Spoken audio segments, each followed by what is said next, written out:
Well, good morning, everybody. Welcome to this meeting of the Audit Committee. A particularly welcome to our external auditor, Grant Patterson, who attends every meeting, but the last 5, I think, have been remote. And here he is in person to prove that. So welcome, Grant. I'm not an avatar. We're also welcoming other officers, Mary Beavers and Jane Cooper, who are going to present particular reports. Can I also ask if there are any substitutions or apologies? We've received an apology from Councillor Rosemary Dartnell and Councillor Julia Buckley is substituting for her. Thank you very much. You're very welcome.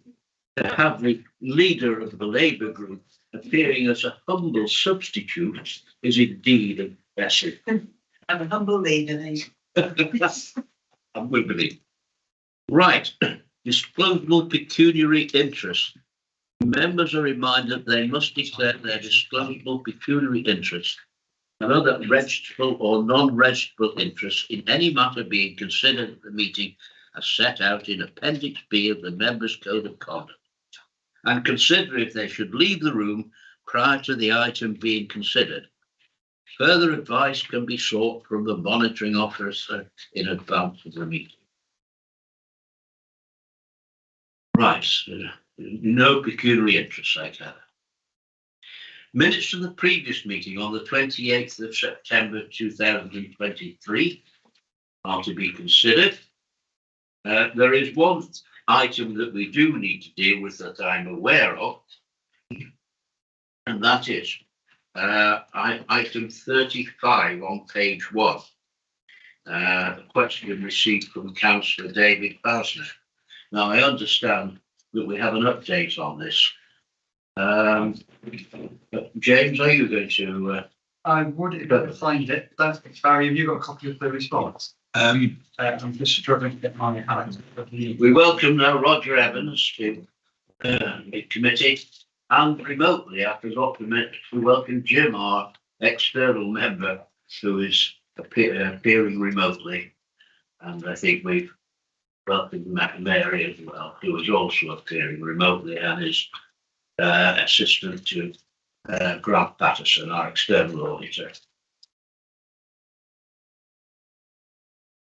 We wait to talk, James. Okay. I think that's of it. Yeah. Good Chair.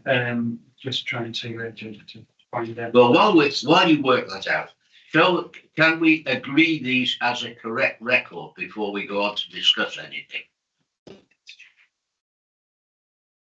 Are we all happy that these are a correct record? Thank you very much. Now we can deal with any discussion. Has anybody else an item they wish to raise on the minutes? Any? No? Chairman? Yes, Roger. If I can, there is one about the FOIs at the bottom of page 3.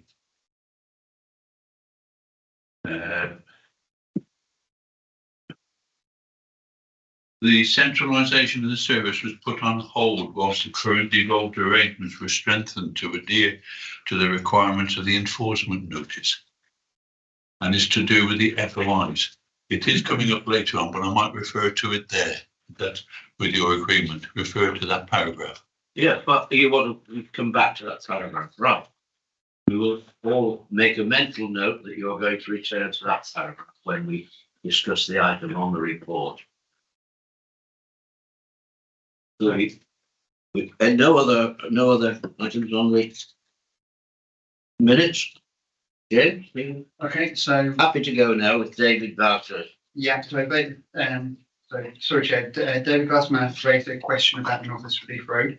A statement was read in response to that, and I have a follow-up statement that's been provided by the Executive Director of Place, which simply states that following the date of this question, government announced on 4th October that it would fully fund the development cost of the North West Relief Road. Subsequent meetings and press statements by ministers confirmed this. To be clear, that commitment relates to the element of the entire project covering the junction from the B4380 across to the A528. The Optimate Road is to be funded from a combination of March's LEP grant and community infrastructure levy capital receipts released from the Shrewsbury development. Whilst the details of the above are now being developed, we anticipate there will be no requirement for council capital borrowing and only very minimal financial risk for council in relation to the OLR development. Thank you. And Councillor Bowden has been informed of that response. I believe so, but I'll confirm that. Right, thank you very much. Chairman, can I come back to that, please? Yes, with pleasure. Thank you, Chairman. I did copy out Councillor Vasmer's questions and also the answer that was given. And the answer given was that the audit committee approved the internal audit plan for 23-24 in February, and this included an audit of the North West Relief Road. The audit is currently in progress and appears to cover the key elements, the management control, etc. there. In line with normal process, the result of the audit will be shared with the audit committee once a report is finalised. The audit has been delayed due to outstanding requests for information with the service area and the contractor. If required, an update can be provided at the November audit committee meeting. And that is a statement from the director. What about the audit that has been done on it, which is mentioned there? It is not a statement from the appropriate director. What is the audit finding on it? And I understand what was said, and it would be good to have that in writing. But it's this audit of where we are, because that's what was asked for. Chair, And agreed. yeah, we can pick up on that. Katie, our audit, head of audit. I think there's few mics on it. Sorry. I can answer that. The audit is in progress. It's currently at draft stage. So in line with our normal process, we don't bring it to at draft stage to the committee. Once the management responses have been agreed, we'd anticipate it would be reported back at the February committee. I'm sorry, Chairman, it says here in the answer, an interim report would be prepared for this committee. I understand it's still in progress, but where are we at present? That's what this answer gave at the time. And it was reported in the media that a report would be coming to this committee of an update on it. It doesn't appear to be just here. giving us an update that it's in progress. For me, on an audit committee, that is not an update. An update is some information on where we are.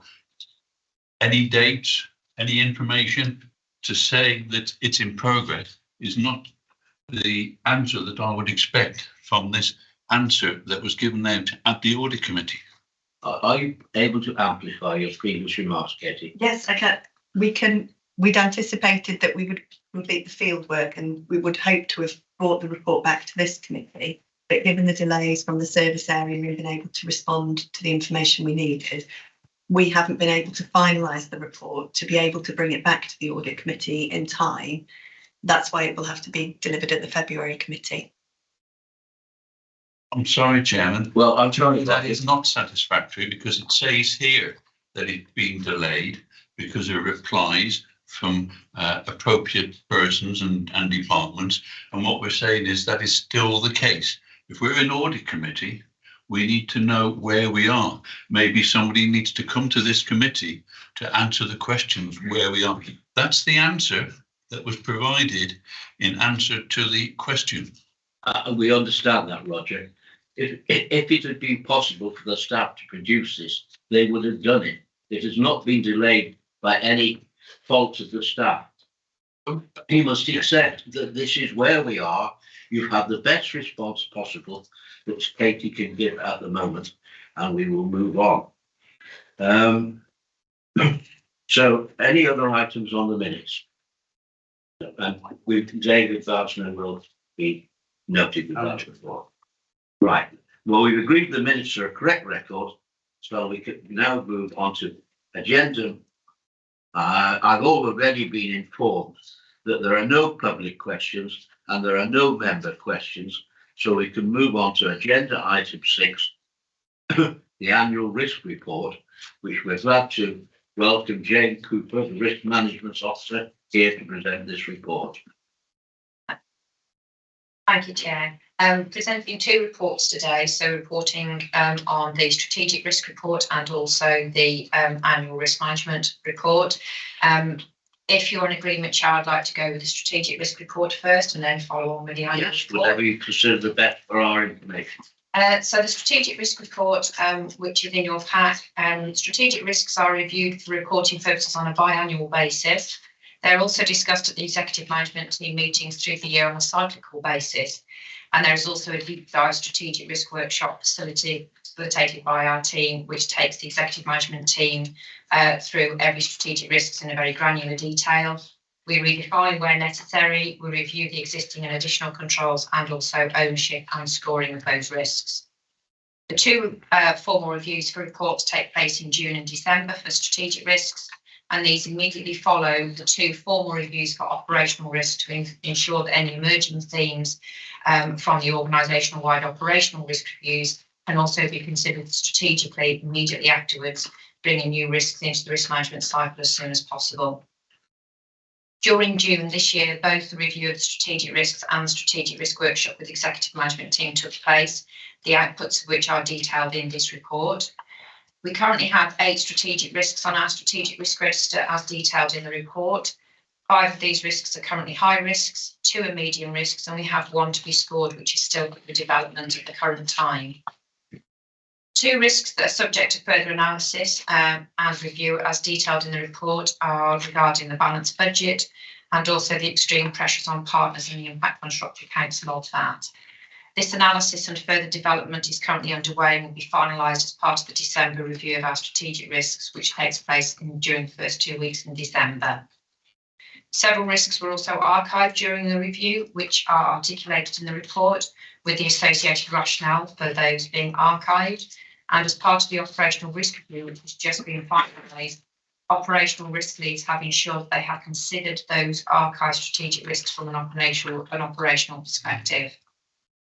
As I said, the next review of strategic risk take place during the first 2 weeks of December, following which a further report will be provided to the executive management team, cabinet, and yourselves at audit committee at your February meeting. So that concludes the update on that report. Thank you very much. Shall we have any comments on that report? Yes. Whoever it is down there. Yeah, sorry, Brian. I do feel a bit remote down here, but I trust you can hear me.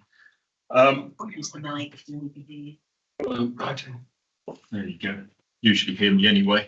Can I just ask, are these the risks that you've identified, are they template? I mean, which would be the same in every local authority, or are they risks that strategic that you've generated or identified ourselves, basically? Yes, they are. They are specific Shropshire Council risks. So if I was in Worcestershire Council, they could be different. Yes. Okay. You might what you will find, and what we have found through our national forums and networking, is that you will see very similar themes across all local authorities at the current time.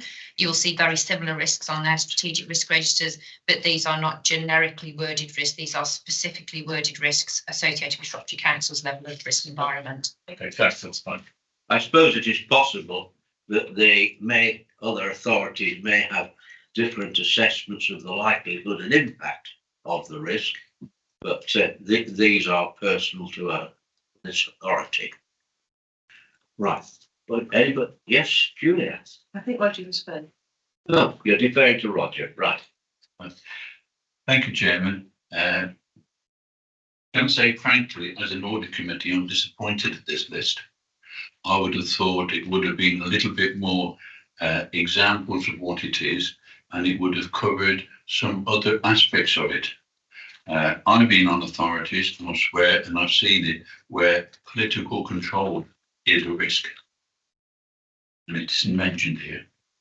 if there was a change, it is a risk to the authority, change of political control. It does appear on other authorities. If the savings are not attained, whether it's incorporated in the balanced budget or not, there's no information there to the audit committee of the risk to this authority. I was reading this late report from the auditors, which does make reference about the savings not being achieved, and they mentioned it in 21, continued through. There is no mention of that here. Northwest Relief Road and the risk to the authority isn't mentioned here. It has widespread repercussions on the authority if the Northwest Relief Road is not going ahead, for example. For whatever reason, there would be a change, and it needs to, that is a risk, and there is no mention. So I'm disappointed to see that those are. I do see in the narrative which goes through it, ability to fund adult service, social care, children's services. That is a risk. Failure to deliver a commercial strategy. That is a risk. Failure to respond to the effects of COVID-19. I agree that is now much diminished. But to see that isn't even listed there, whether it's incorporated in others, I think the audit committee needs to see what the authority risk are, rather than just see this, 3, 6, 8 mentions there. We need to see more if we are an audit committee and we are auditing Shropshire Council and the risk to Shropshire Council. Thank you, Chairman. Well, I think we do have a risk register which goes much further than this, but these are the strategic risks. And can I say, it's very difficult indeed for the officers to assess the risk involved in the change of political control without damaging their political neutrality. They can't assume there's going to be a change of control. They have no idea which party would be the majority party in a change of control. It would be. I cannot see that they can be expected to, as politically neutral as they must be, able to make that assessment. So I don't personally regard that as a valid risk. Now, if I don't know whether James would like to add to that. Yeah, thank you, Chair, and I'll bring Jane in a second, just in relation to a couple of the comments made. I'll give an overview, but Jane can give a lot more detail. I think that the point that the councillor is making is valid to the point in relation to if we consider what the risk would be. I think that the risk of a change in political leadership is not in itself a risk. The question is, what would that lead to? If a change in political leadership led to a lack of decision making, for example, then that could then lead to a risk that the authority can't progress. But the actual change in political leadership in itself is not a risk.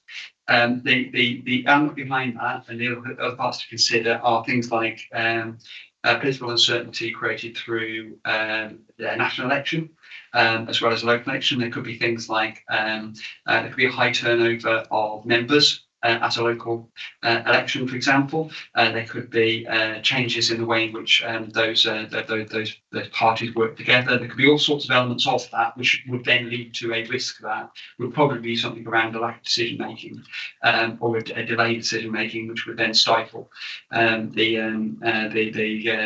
progress that's currently being made by the organisation. So that is a risk that we are aware of. The question is, and Jane will be able to talk about this in more detail, but we review the risks on a regular basis. There are lots and lots of risks that are discussed that fall below our risk appetite. The ones that are listed here are the ones that have come above our risk appetite. So absolutely, there are risks associated around large-scale projects, for example. So that would sit within the project risks, and the project risks associated with the Northwest Relief Road, for example, are listed and considered. The question is, do those project risks then lead to a strategic risk for the authority? That's the bit that's continually assessed. As and when those strategic risks then fall above our risk appetite, they then get listed in terms of the strategic risks here. A number of the risks that have been archived, which are listed in section 7.6, relate to exactly that review, whereby, given where we are at the moment, given our assessment of the position of the authority at the moment, it was decided that they fall effectively below our risk appetite, and on that basis we're archiving them. That doesn't mean they've gone away. There are thousands and thousands of risks. The point is we can't list all of those. What we have to do is list all the ones that are above our risk appetite. And so from the basis of transparency, those that then get taken off strategic lists and are archived, we list them out so that audit committee can comment on those. And if any members feel that, and if the committee as a group feel that those risks actually should be considered further, should be reconsidered in relation to the risk appetite, then we're quite happy to bring those back for a further discussion. But Jane, I don't know if you want to pick up anything in particular. Thank you. So when we're looking at our strategic risk exposure, we're looking at risks that have the possibility of impacting every element of how we operate. So completely right across the board, they could have an impact on how we operate right across the board. So part of us reviewing our risk exposure so regularly as we do is to make sure that any emerging risks that we need to consider strategically that could impact across all our operations are considered. And as James said, we need to be really focused on what those risks are, which is why the strategic risk register, of which you've just got the list of those risks here, is as condensed as possible. As James mentioned there, the North West Relief Road and large-scale projects, yes, they do have the possibility of having very widespread impacts, but not on every single element of how we operate. So therefore, those large-scale projects are managed on a project basis with project boards and executive teams in place, and the risks around those key projects and programmes of work are closely monitored. So in relation to the North West Relief Road, risk reviews of that, the impact of those risks undertakes on a bi-monthly basis, with all the project leads and executives involved in that risk review. So we can then escalate any issues, we can consider that strategically if we need to.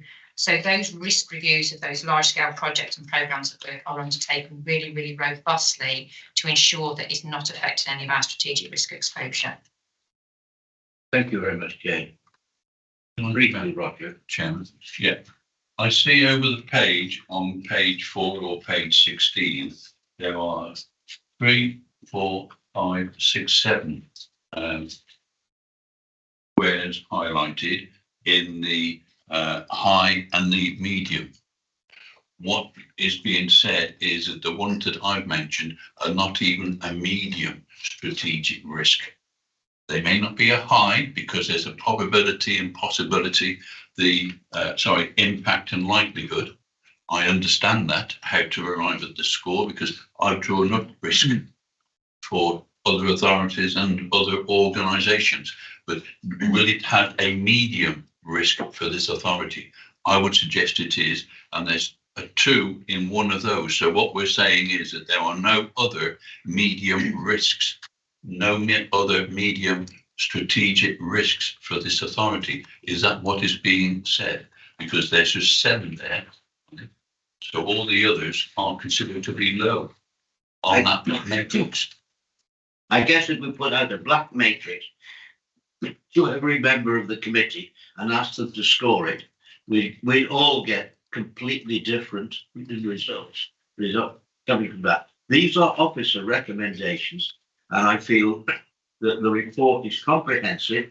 You've asked questions, there have been comprehensive responses. So I'm going to put the report before the committee. We're asked to accept the position as set out in the report. Sorry, Chair, I did wish to speak. Oh, apologies. Big hand up. Thank you. So, first, if I can just make some comments about the discussion there about some of those risks that were raised. I also had a list of risks that I was surprised didn't feature on here. And change of political leadership at national level and local level was exactly one of those risks. It's not a party political question. This is a large organisation that could face extreme change due to an external shock. If we were a multinational business, on the risk register, it would say potential change of national government. What does that mean for my business? It's not to, it doesn't do with parties. It doesn't matter which party.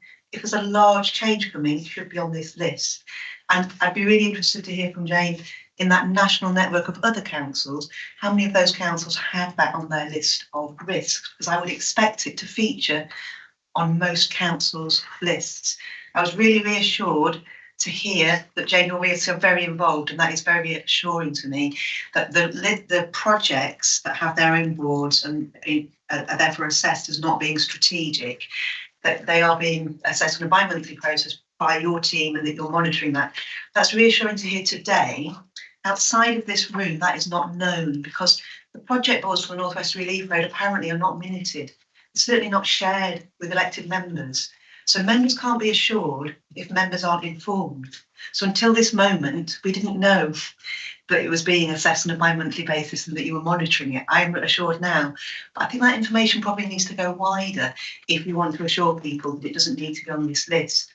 Until last month, the gap funding for the North West Relief Road was not identified, and it would have to have been met according to the grant offer letter that I am in receipt of. It would have to have been met by Shropshire Council's own finances from a capital budget that would require borrowing from our revenue budget, which is in deficit of £32 million. So by anyone's assessment, that would affect all parts of this council. So it ought to have been on this list until the national funding was found, but that position has now changed. It's now project risk rather than a strategic risk.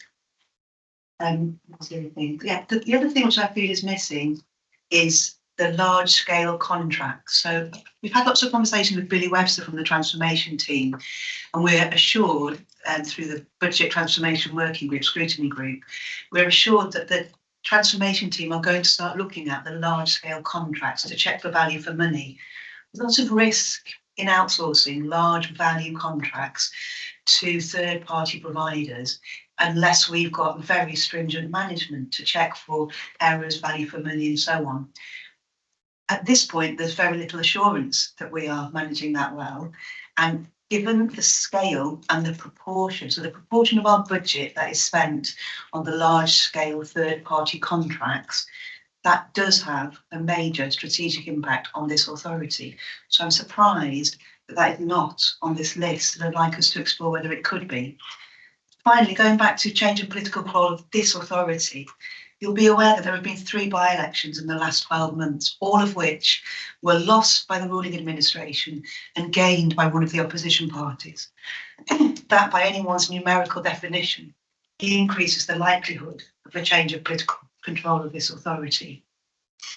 You have listed on here as a strategic risk to this authority critical skills shortage impacting on recruitment, retention and succession planning as a 5 and 4, so a red level 1 risk.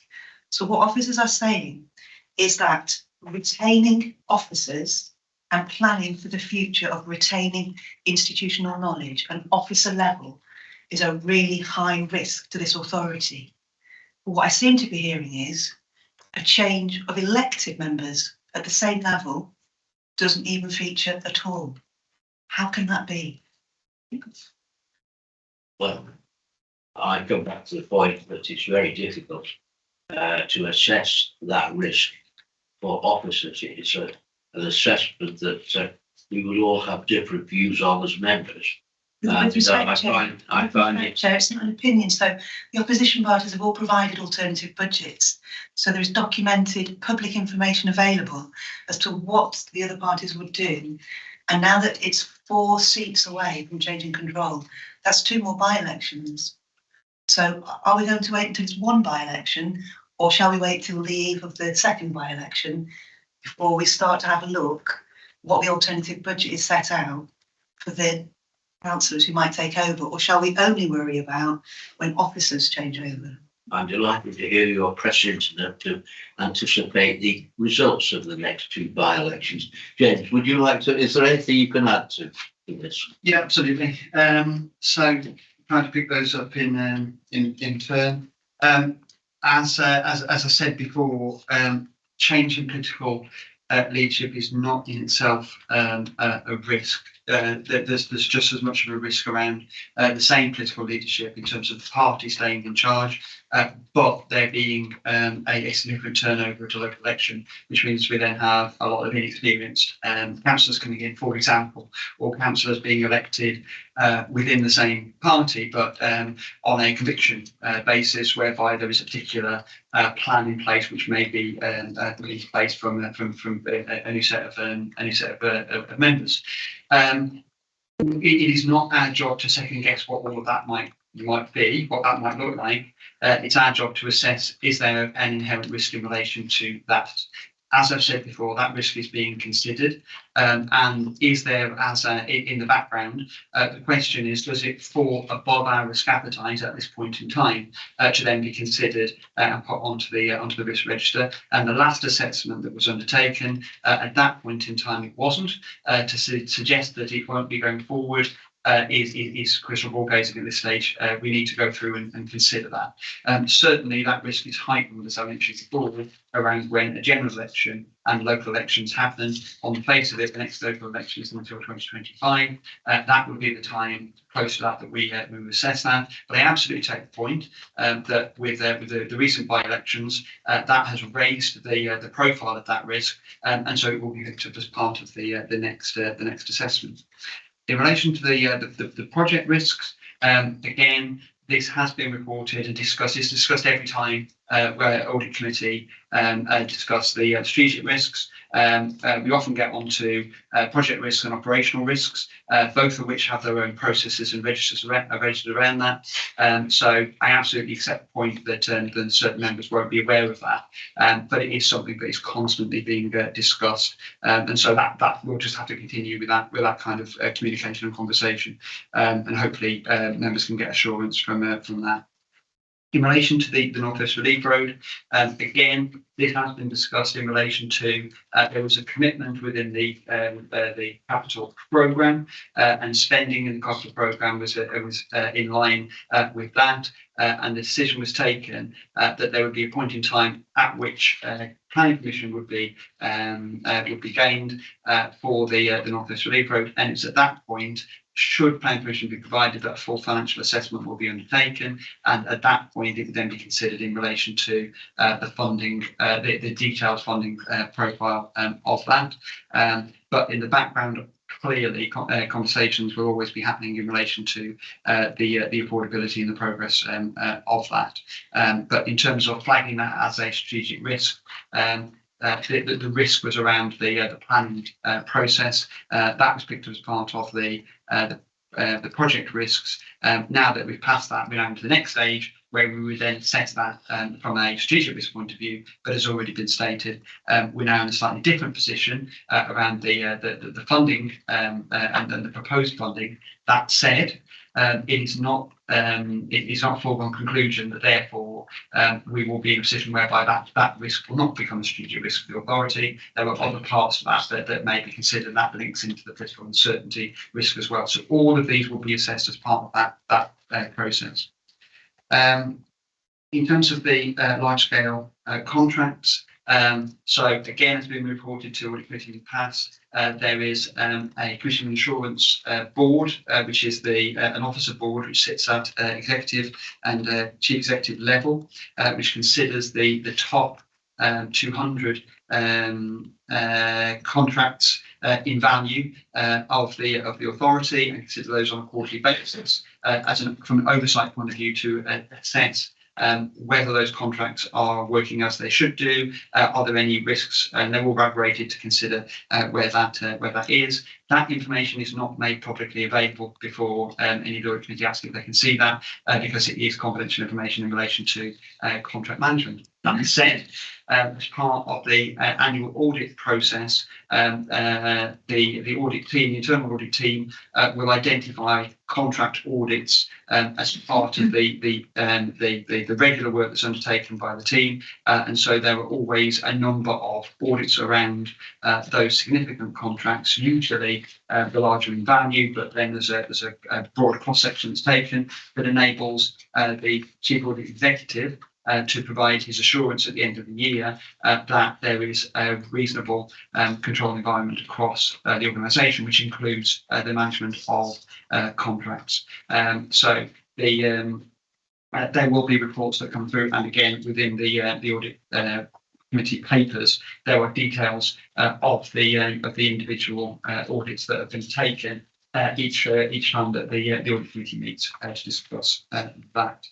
So I think that covers off all of the. Well, that's an extremely comprehensive response, James, and I think we've reached the point where we're asked to accept the position as set out in the report. You're not asked to agree to the position, you're asked to accept the position. And I move that we accept the position as set out in the report. Seconded by Simon. Agreed? I wish to vote against it, Chairman, and I would like my comment and decision to vote against it be noted. Thank you. You're the committee clerk will know that.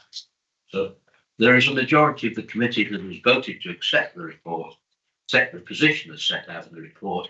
So I think the time has come to move on to the next agenda item 7. Jane, thank you for your responses and your coming to join us. I've got another short report. I've just got to give some feedback on our annual report. Sorry, we included it as a double one. I do apologise. And that's separate from this one, so we've put them together for the purposes of this audit committee. So I was just going to run through the annual report of the risk management team, which will only take a few moments. Go ahead. Thank you. So the risk management annual report outlines the work and activity undertaken by the team during 2022-23. During that time, risk management was audited and the assurance level was good, with the direction of travel identified as having a strengthening control environment. Our risk management strategy continues to be reviewed on an annual basis and is endorsed by the executive management team and chief executive. As we've already mentioned about the strategic risks, they are undertaken on a biannual basis. Just to inform audit committee as well, our entire risk environment, so our strategic, operational and project risks, are all embedded and maintained within the SharePoint system, and that enables access at all times by risk owners and enables a Power BI reporting to overlay the data. So that is available in real time, explaining what our current risk exposure is. We continue to be involved in the activities of LARM, the National Risk Management Organisation, both nationally and regionally, which puts the council at the forefront of risk insurance and resilience for developing best practice. I'm currently President-elect of LARM, and I'm also delighted to report that Saskia Richardson, our new Risk and Business Continuity Officer, was also shortlisted for the Rising Star Award. We continue to manage our business continuity management programme and have enhanced our programme with the inclusion of tactical plans for HR, finance, assets, children's and adults. And this provides us with an additional level of resilience with the addition of these corporate-wide response plans. We continue to collaborate closely with the audit team and follow up on unsatisfactory audit reports to ensure associated risks are being addressed as part of their operational risk reviews. During this year, we will continue to engage with our Office of the Chief Executive and Billy Webster to ensure we support the transformation work being undertaken across the council. We've also completed 2 LEAP training modules for risk and business continuity, the first of which is due to go live very shortly. And this will enable all officers and members of the council to get an understanding as to how both disciplines operate across the council. The team will continue to support all services across the authority over the coming year, and we look forward to reporting back on activities to the audit committee in 2024. Thank you. Well, that's a matter of fact. Those are matters of fact. So it's going to be difficult to disagree, but there may be those who can find disagreement. Roger. Thank you, Chairman. I'm not disagreeing on this. It's just that there are other risks lists was mentioned there, including operational risk, and there are 1 or 2 others that I couldn't make a note of.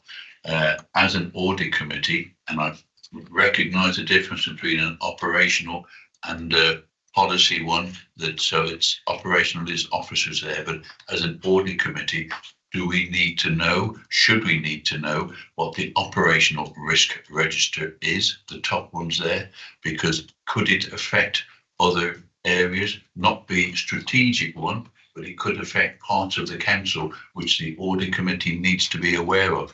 So I picked out operational risk, but there are other risks that were mentioned there. So it is a question, should this committee just be informed confidentially or whichever necessary but those risks, are they something that we should be aware of, the topmost ones? Right, okay, Councillor, thank you, I'll come to you, Julie. I noted your hand. So just to provide some assurance, there are 128 operational risk registers. So there's one in place for most of the key service areas across the authority.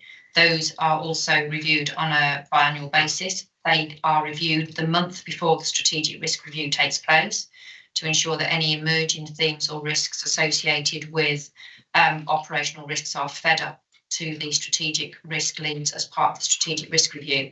So we are looking at any emerging themes that occur from those 128 operational service registers, risk registers, to ensure that we are picking up any areas where there are emerging issues which need to be considered as a strategic risk. Project risk registers, again, there are project risk registers in place for all key projects. Those are also reviewed on a very regular basis, in line with the process in place to report to boards and executive boards on projects. So everything is fed through, everything is aligned and triangulated to ensure that we are not missing any areas of operational or project risk that need to be considered strategically.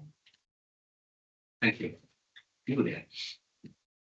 Just to say that on both of these reports, I would just like it to be noted in the minutes, please, that myself and Councillor Evans requested that change of political leadership should have been included as a strategic risk. I'd like that noted in the minutes. No objection at all. And the fact that I believe other local authorities would do so, and that we are 2 by-elections away from change of control. Has our committee clerk got the full gist of that? Yes. You're happy with that? Yeah. No, that's in the minutes. Good. Right. I think we've come to the end of the road then on risk. Thanks, Jay.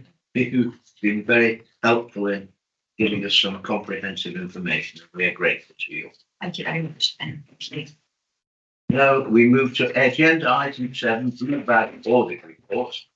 On my right-hand side here, I'm pleased to welcome Beaver, the transactional management and licensing team manager. What a mouthful that was.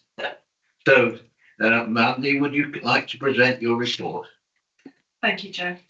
I've been asked to come to the audit committee today to give committee members an update on the recommendations that came out of the October 22 to April 23 audit that was done on the Blue Badge service. There were 10 recommendations identified. One was categorised as significant and 9 categorised as required attention. And just to reassure the audit committee, lots of work has been done on those recommendations, and I can report now that there are only 3 outstanding. Those 3 are quite specific to the change that has happened in the volume of applications that have come. We're finding ourselves facing with. And what we've decided to do is do a full review of the service and the provision of the service, which will tie into revised policy and procedures that we have scheduled in work to be done, starting in the new year and hopefully concluded by April, which will resolve the 3 recommendations that are still outstanding. Those are to do with we're having to try and change things like timescales and processing, because we're hitting so many more volumes of applications now than we've ever experienced before. There's been a changeover in staff because the Blue Badge coordinator retired in March with 25 years experience walking out the door. When he left, and we're reviewing all of the service, trying to look at efficiencies and trying to look at ways of processing the applications. We've limited a number of staff with it almost double the volume to pre-pandemic levels of applications that we're now receiving. I've done a review of the wider service area, which includes the notice processing team and the permits, who look after permits as well, which is where the Blue Badge team are a part of that service area. And we've moved things around to try and increase officers within the Blue Badge processing team to try and build a little bit more resilience in there. And we're just monitoring things very, very closely at the moment. We are processing in line with the DFT requirements of 12 weeks, but we do have a backlog of applications of just over 1,400 at the moment, and we are processing in about 11 weeks currently. But in terms of the recommendations, these 3 that are outstanding which are detailed in the report, are very much about processing and the procedures that's followed within the application process. So we are looking at those and reviewing those with a view to resolving all three of those with a revised policy that will work on in the new year. Thank you very much. What's before us, Roger? Thank you, Chairman. And I'm not criticising individual officers on this, but it's not satisfactory for me. I see the report. I'm not sure when the audit report was done, but I did a brief trawl and looking at the Shropshire Star, there's a report here, October 22. People stuck at home for 3 months amid Shropshire Blue Badge application delays.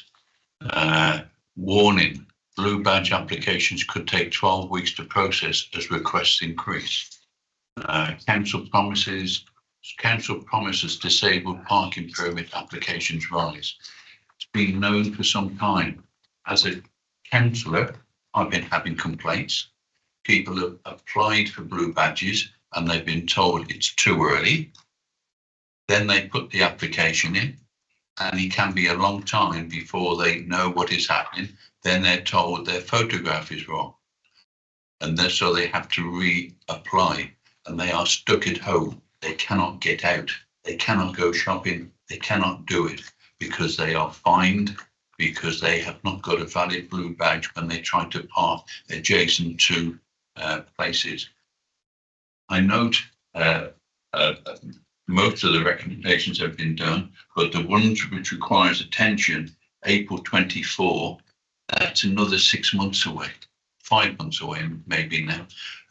But that is a long, long time. I see the number of staff involved in doing it has increased, but the full-time equivalent has only marginally increased. So I would ask, is the sufficient staff involved with this? Does it need to be increased? I hear about the backlog. I'm not sure how big the backlog is, but I get I get comments at least 2 or 3 times a month from people with blue badges who are trying to get their blue badge renewed. And Okay, shall we let Mandy answer those questions now then? I don't dispute there's a backlog. There's only 1,400 in the backlog. They are being dealt with in strict data order, with the exception of those applicants who come under the criteria of special rules. So they tend to be very serious cases of end-of-life care. So we are prioritising those. Everybody else, to make it fair and consistent, we are dealing with everything else in date order. There is just over 1,400, but you can see from 8.3 I provided the committee here with the numbers, the total volumes of applications that's being received. Just a little bit of background to this. Pre-pandemic, 2018, the hidden disabilities criteria was introduced to the blue badge application process. This was an area where it's never been considered before for qualifying for blue badges. We were expecting an increase in volumes that were coming through the door at that point, and we never actually received those volumes. The pandemic hit, and we're now in a position where those people who were staying indoors during the pandemic are now starting to go out and about again, and they've got a large chunk of the increase in applications that we are receiving is from the hidden disabilities criteria. And those people are, the assessment process for those applications is a lot more complex than it is if it's somebody that, for example, is receiving PIP, so personal independence payments, and we can look at their PIP qualifying criteria of PIP and make decisions straight away based on the amount of points they've got. With the hidden disabilities, we're looking at things like reports from schools, social service reports, health professionals reports, all different assessment criteria in order to make decisions on those hidden disabilities. And unfortunately, the processing of those applications is taking a lot longer per application. You do? I'm sorry, do you want to go? If I can, Chairman, I've got a copy here of a report which says the blue badge scheme limited in 2015-16 as well. So there was limited one in 2015-16. I haven't got that report here, but I note that it was only given limited assurances when it was audited there. Maybe the staff can do that, but I'll leave that on the table at present if it can be. I'll give way to Julia. Julia? Thank you, Ben. I just want to concur. I've had the same issues with Roger, can you turn your mic off, please? particularly, and it was a question that was raised at Cabinet, with people who have a lifelong condition. So the question that came to Cabinet, not from myself, is why isn't there an automatic renewal for somebody who has a lifelong condition that cannot change but can only deteriorate? They already qualify. Every 3 years, they have to reapply. They have to again upload, as you know, only digitally. And a large proportion of these are very elderly people. They have to upload all new evidence for the same pre-existing condition to the same officers in order to renew the same badge. Previously, this council, and it's still stated in the policy, has a 4-week policy. So you have disabled, vulnerable people spending their time uploading the same information, being told they'll get a reply. We've got the point on that. Let us have. No, there's 2 parts to it. At the moment, it's in excess of 12 weeks. They are, as Roger has described, they are then stuck, not being able to go out as they await a delay to what should be an automatic renewal. So there are 2 problems there, isn't there? There's the automatic renewal and there's the impact of the delay. And there's lack of clarity around expectation of delay. If residents understand that it's going to take 15, 20 weeks, they could apply 20 weeks earlier so that they are not personally impacted. And the other thing that I'd just like to comment is that, as I understand it in the report, the reason for the change of staffing was because a long-standing officer retired. So that was an entirely planned staffing change. That's not a surprise. That isn't something we have to react to at the last minute. So there ought to have been a recruitment process in advance, in parallel to that retirement, so that we were not left with a gap in staffing and now having to scrabble around to change that. My final point, I'm afraid I'm also concerned that the review of timescales will not take place, will be completed until April, because what that does is not report on the period when we know there are very significant delays. In other words, the reporting will only start when we hope the delays will have reduced. So I hope it will be placed on record that any review and monitoring of the delays will report backwards on the timescales of all blue badge admissions from the period between now and April, so that it's on public record how long these applications took place. Right, well, considerable number of points there, Mandy. I'm not sure whether I can remember every single one, but bear with me. So just to address the retirement situation, I had 6 weeks notice. It takes 3 months to actually recruit somebody to get through the recruitment procedures here at the council, from going through requesting a replacement to advertising to interviewing to doing all the checks to get them in and to get them in post and then start the training process. And that is a 3-month window, and I had a 6 weeks notice as that retirement. Just for clarity, he had a 6-week notice period on his contract after 25 years at his council. He was a senior officer and he had a 6-week notice in his contract. Wasn't senior, he was only just a blue badge coordinator. It was just an officer within the service. So could I invite you to feed back to HR that notice period is inadequate?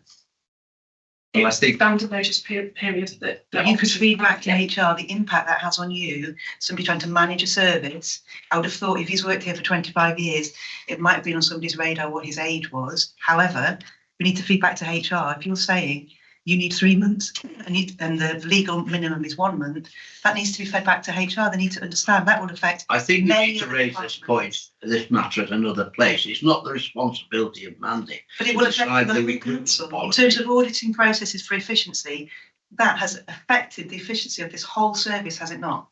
And so we need to feed that back. But I'd be grateful if you would understand the difficulties that officers are under. It's becoming almost an inquisition of officers, the way that certain members are. I think it would sit. Now let Mandy, allow Mandy to make any further points that she wants on this report. We are trying to reach out to our. Oh, sorry, somebody's turning mic on. Can you hear me? That's it. We're trying to reach out to our applicants and advise. They do get a notification of renewal, and a renewal is due. They get 3 months before the renewal is due. They'll get a notification that they need to submit the renewals. The automatic qualifiers. We administer the blue badge scheme on behalf of the Department for Transport. We are regulated by them and the process and procedures they require as part of they set down on our behalf, and we can only process those applications based on what their set down procedure is. Their set down procedure is that we have to obtain that additional information for each application, because it is not a renewal, it is a new application each time they submit. I know the general term is we call it renewal, but from the DFT's point of view, it's a brand new application. So for each application that comes in, we've got to have all of that information with it. If you saw the photographs of individuals 3 years after, people change. When they get to a certain age group, they change dramatically in a 3-year period. So to keep that information up to date, so when they're being used on the street, that people can see it's actually the badge holder that's using them. That's another reason why we have to have that detailed information. Benefits and things change that they qualify for, so you have to check that information.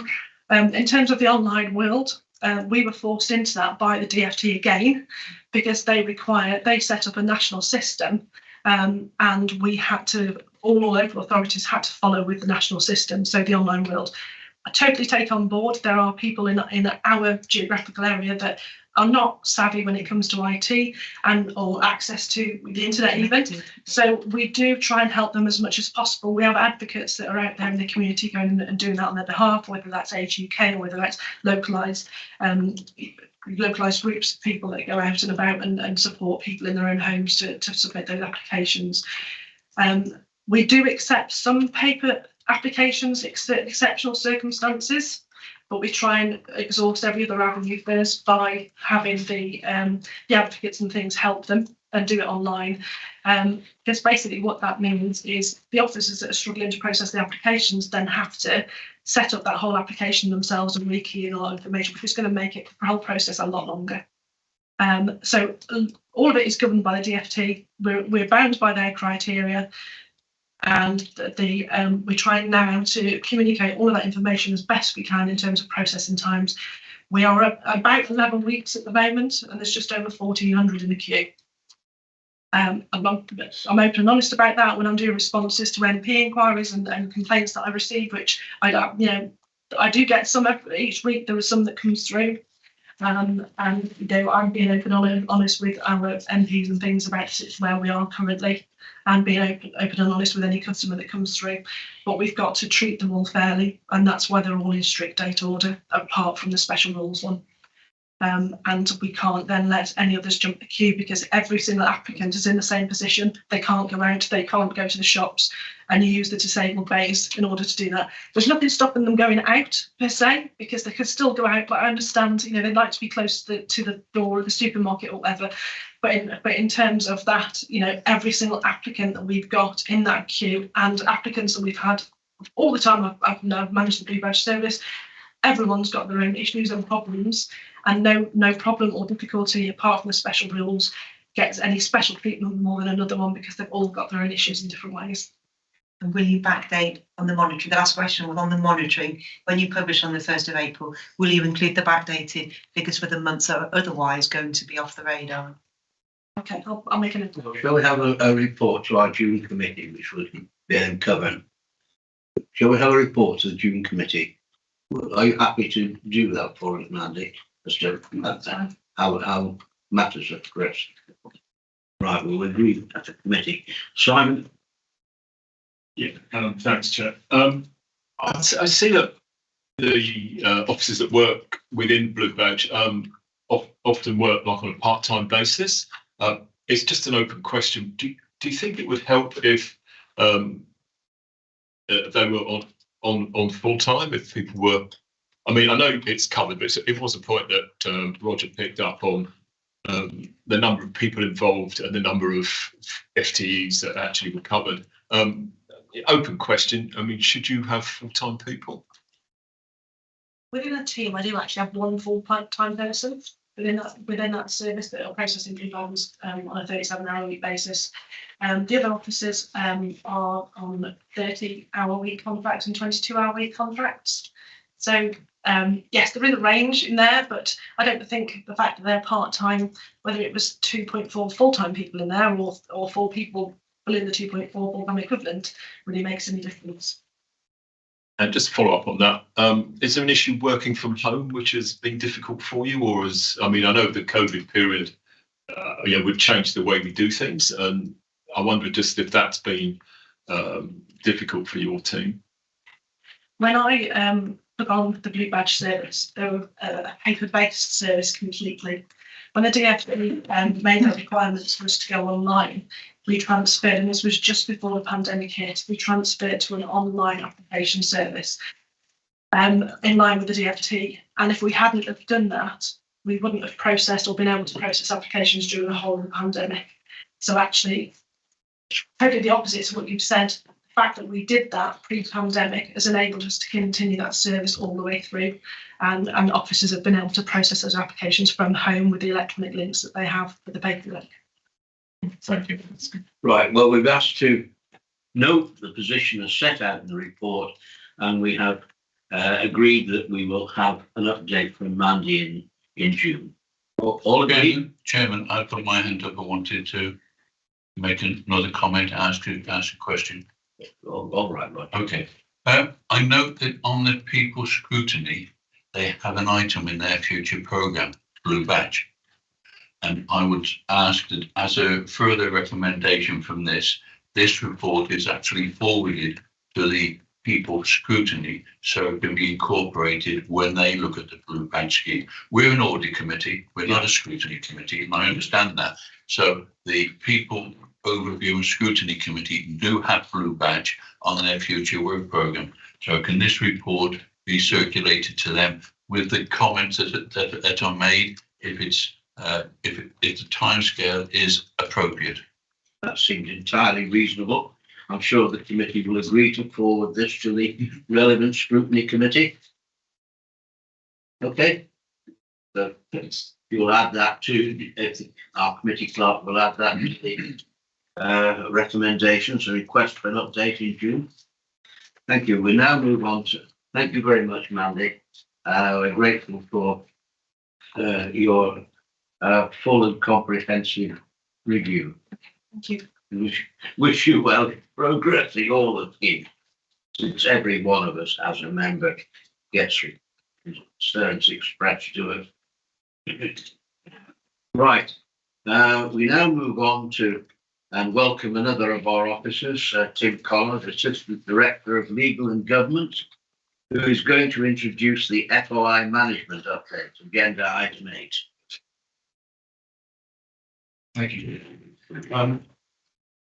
I don't want to overdo the celebratory aspect of this. We merely got to the position that we should always have been at. So there's no celebration in that sense.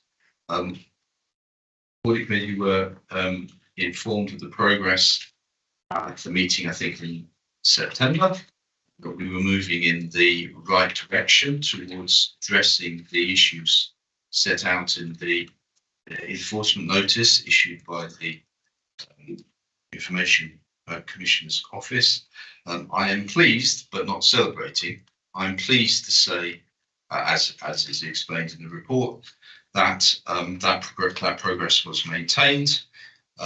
Barry and I had a meeting with the Information Commissioner, his officer, in early November, and as the report says, they were happy to confirm that we had complied with all of the aspects of the notice, and therefore we are no longer effectively subject to it.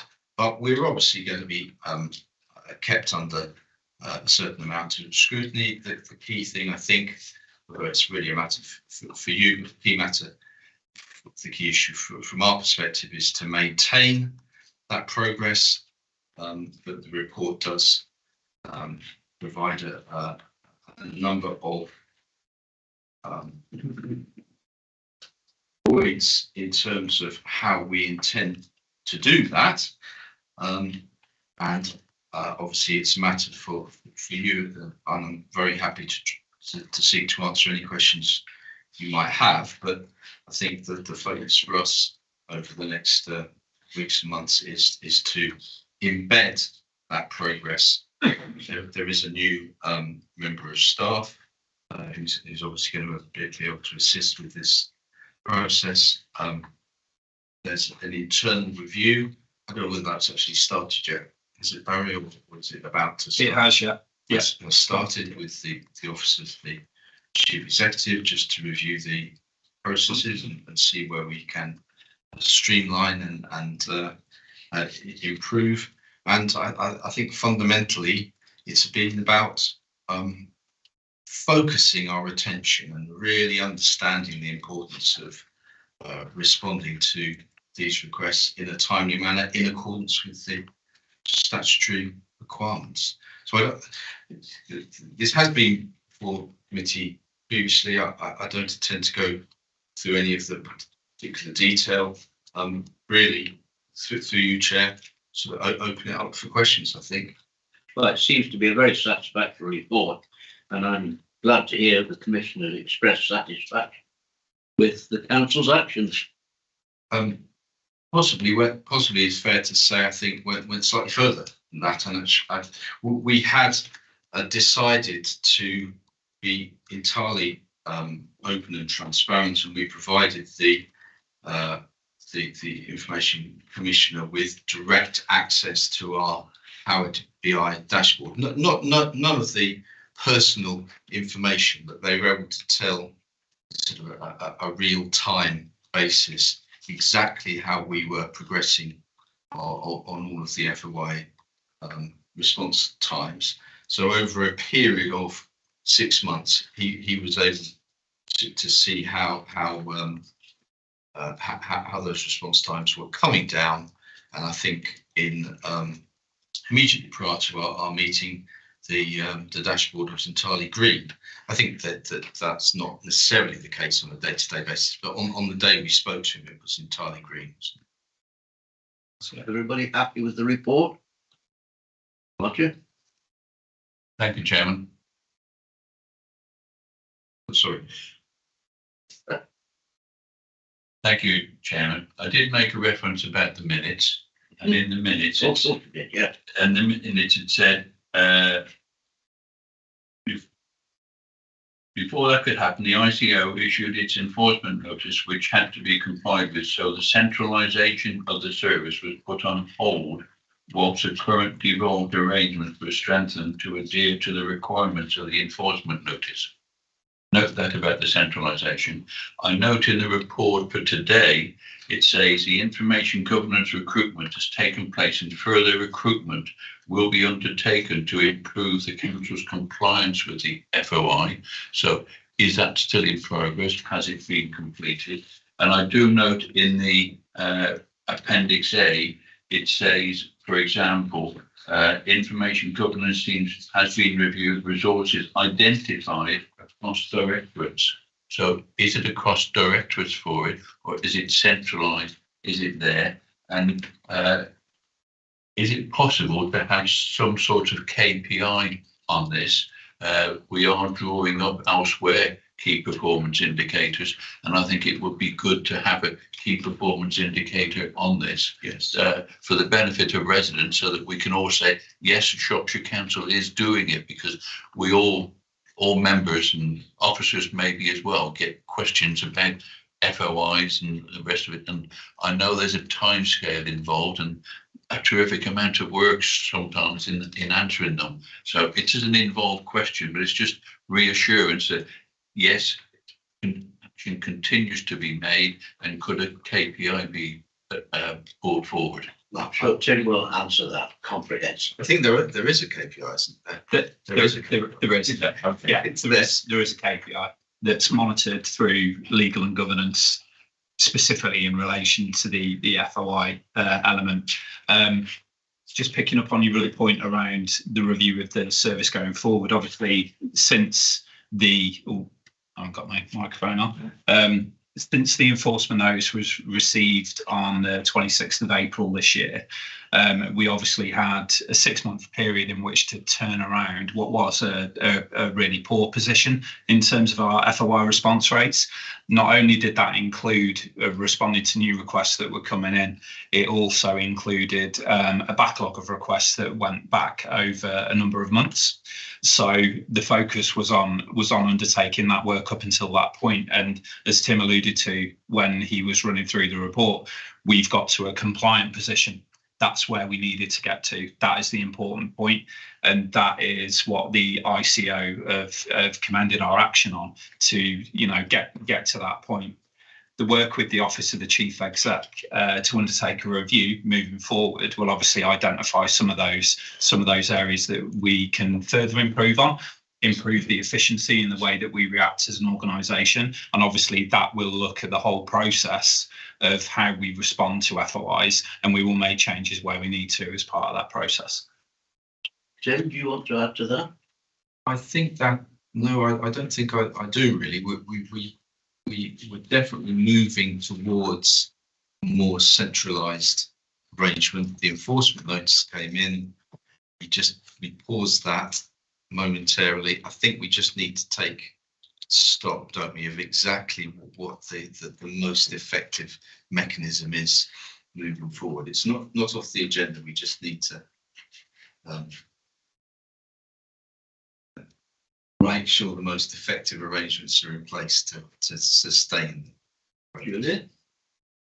Thank you, Chair. I really welcome the news that there'll be a review with the Office of the Chief Exec. I think they're doing a really good job at digging deeper into some areas that processes could be reviewed.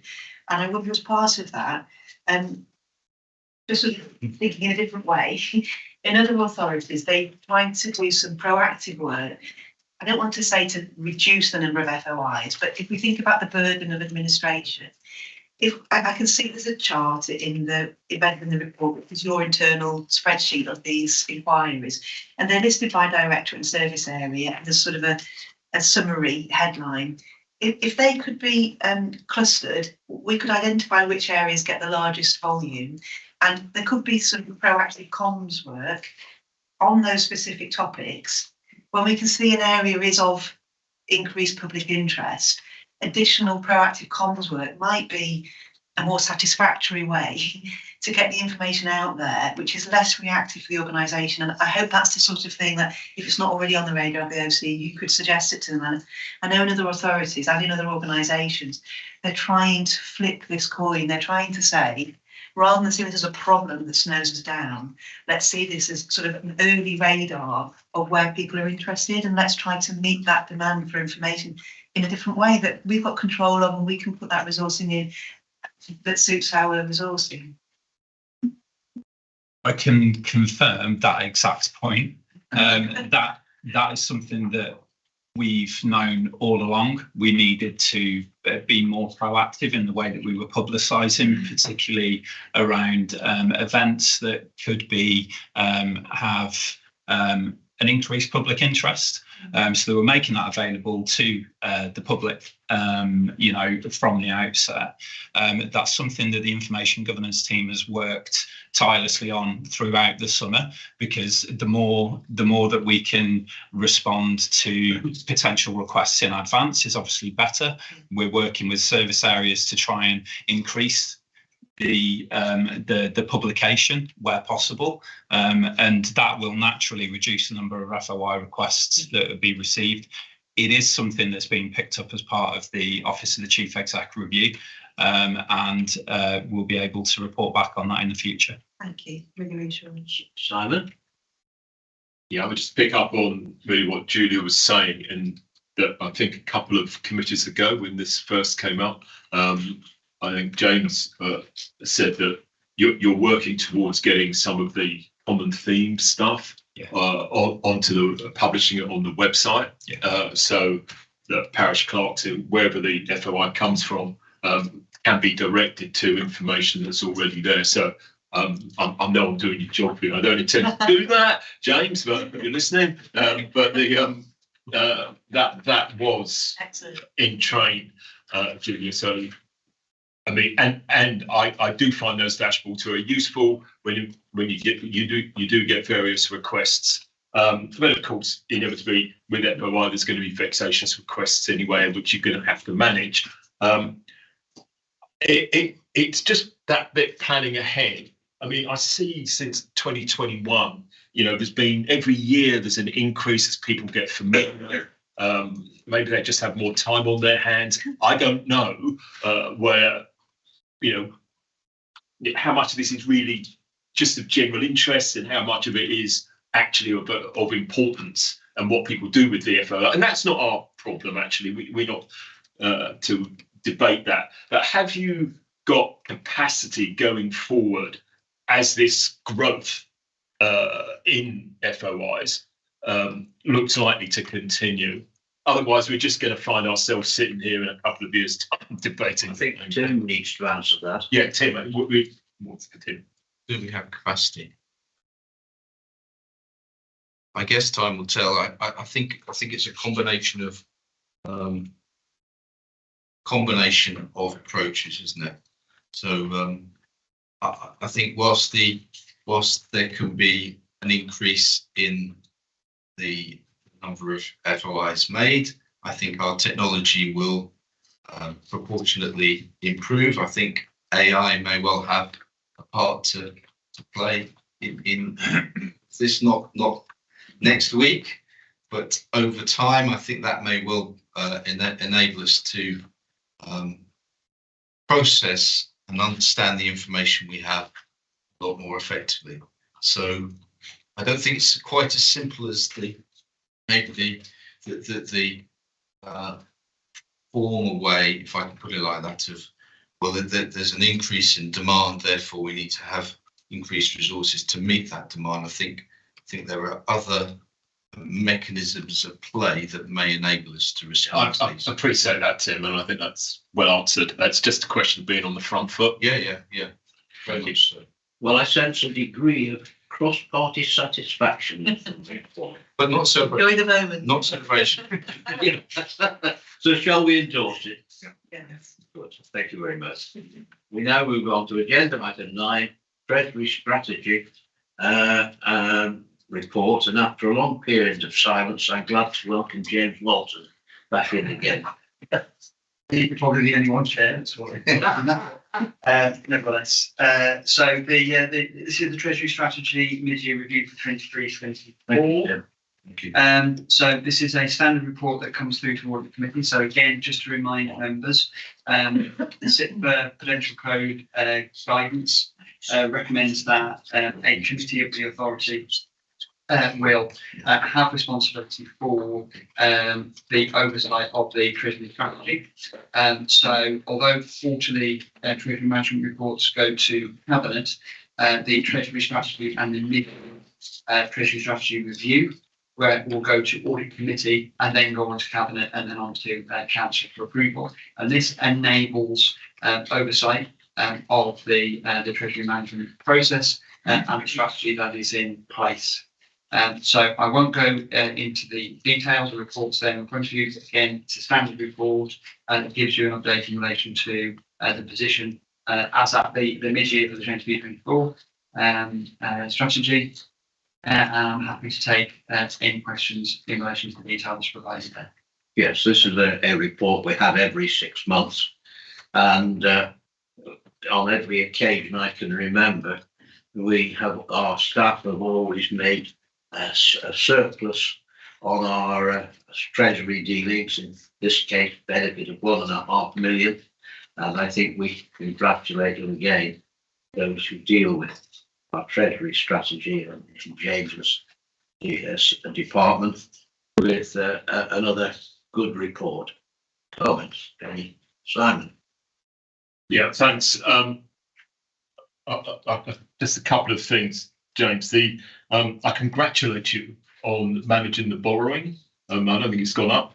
And given that there's other councils which have got themselves in a complete mess through over borrowing, it's good to hear that, or good to see that that's not the case in Shropshire. But I did notice that, I think it's page 63, that the indicator for borrowing is, I think it's 445 million, which I just wonder where that indicator comes from, because the actual borrowed amount is 286. So, you know, if you like being conservative, small c, I wonder if that indicator is a little bit on the toppy side. Yeah. So thank you, Chair. So yeah, these indicators and the actual position are calculated on a kind of a standard framework. So those indicators give a feel for the financial position of the organisation. It takes into account various different factors and says this is a level by which you can pick up things like are we interested in over borrowing, etc. So over the last few years, we've been under borrowed. There has been opportunities to borrow, which would bring us back closer to that indicator. But as soon as you borrow money, then obviously that has a revenue implication. You're paying interest on that. So the position that we've taken is, while our cash balances have been healthy, we haven't needed to undertake borrowing. Now, there's a kind of a weird element to this, in that you borrow against assets over a period of time, but actually the overall cash position of the authority is the factor that's taken into account. So at some point we will need to borrow. That borrowing may not be because of any particular scheme that's being undertaken, but we borrowed against a particular scheme, if that kind of makes sense. So our cash balances are above 50 million at the moment. If those cash balances were in the 10 to 20 million level, we would need to borrow from a capital flow point of view. Those cash balances have been above 100 million in the past, but we do know that we've come through a period over the last few years where grants were sent through to all authorities across the country for things like COVID funding and that sort of stuff. So there's quite a high level of balance there. We know that things like capital receipts, SIL, section 106. Yeah, right. That funding is that cash sits there in the bank while it's being waiting to be used. We know that reserve levels, that cash is effectively sat in the bank over those periods. So all of those will be factors in relation to should we borrow or not. Over the last couple of years, we've actually repaid some of our long-term borrowing because it's matured.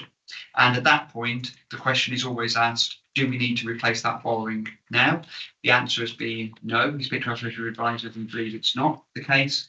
And as you pointed out, we've resisted that kind of borrowing for speculation purposes, which then can lead to over-borrowing and over-promising and concern in relation to where that sits.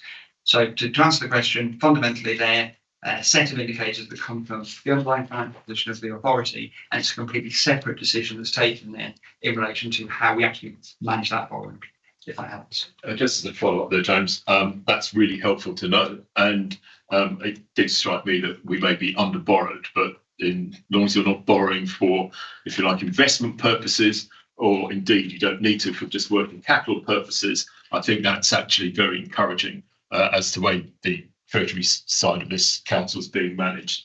I just have one further question, is I think it's page 58. What are the BBB investments? Now, we've always had the debate about whether we should be investing in other councils' bonds, and I trust we weren't invested in Birmingham's, but BBB does seem a bit low. I know it's investment grade, but sorry, are you asking which organisation that is? Yeah, yeah. I mean, I'm quite happy to back off on that, James. It's not important. I'm just flagging that we've got some BBB investments, and I'm more happy than in the A ratings. That's all. Yeah. Okay. So they generally when we have those ratings, things in BBB there will be a further overlay in relation to, for example, its sovereign debt or whatever that overlays that we then say we will consider that. So we have a restricted list which is updated regularly in terms of the organisations that we are willing to transact with. That is based on the advice that's given to us by our Treasury advisors who are looking at this from a national and international position. I can get the details in relation to which organisation that is if that would be helpful. But I have got details. Yeah, that's fine. Just I wouldn't mind seeing them offline, but yeah, I said not critical. Thank you. I support this second. Yes, if you note the proportion of funds in BBB, triple B, is much higher over the longer term of 4 to 5 years, 3 to 4 years. So presumably we're looking so far ahead, it increases the degree of uncertainty in relation to that particular investment. That doesn't work like that, Brian. Triple B is just the way an investment's rated. But anyway, this is an offline. This is not for this meeting. But thank you for that. And I second it. But shall we endorse the report with satisfaction? Good. Very much. Right. We now move on to item 10, the governance assurance. Page 71 of your documents. Jim, do you? Thank you, Chair. Yep, so I'll just give a very brief introduction to this. This is the Audit Committee self-assessment of 2023. So this sets out the assessment that's been undertaken. So this is initially done by myself and Barry to identify and update the position that was there previously. There's been no changes in membership.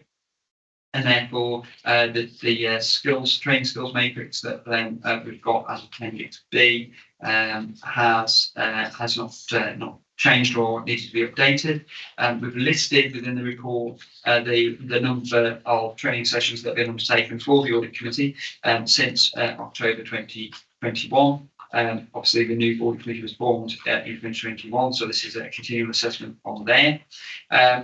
There were 2 areas of partial compliance previously, one being around the an open and fair process was adopted in the appointment of an independent audit committee member. We now have Jim Arnold as our independent audit committee member, and we did follow an open and transparent process to bring into the committee. So on that basis, we can demonstrate that we have compliance. The area that's outstanding in relation to partial compliance is number 5. Do all those charged with governance and in leadership roles have a good understanding of the role and purpose of the committee?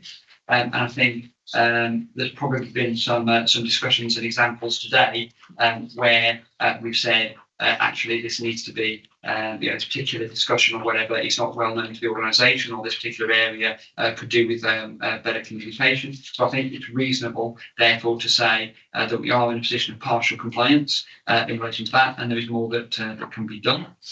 So Appendix A sets out where those areas are.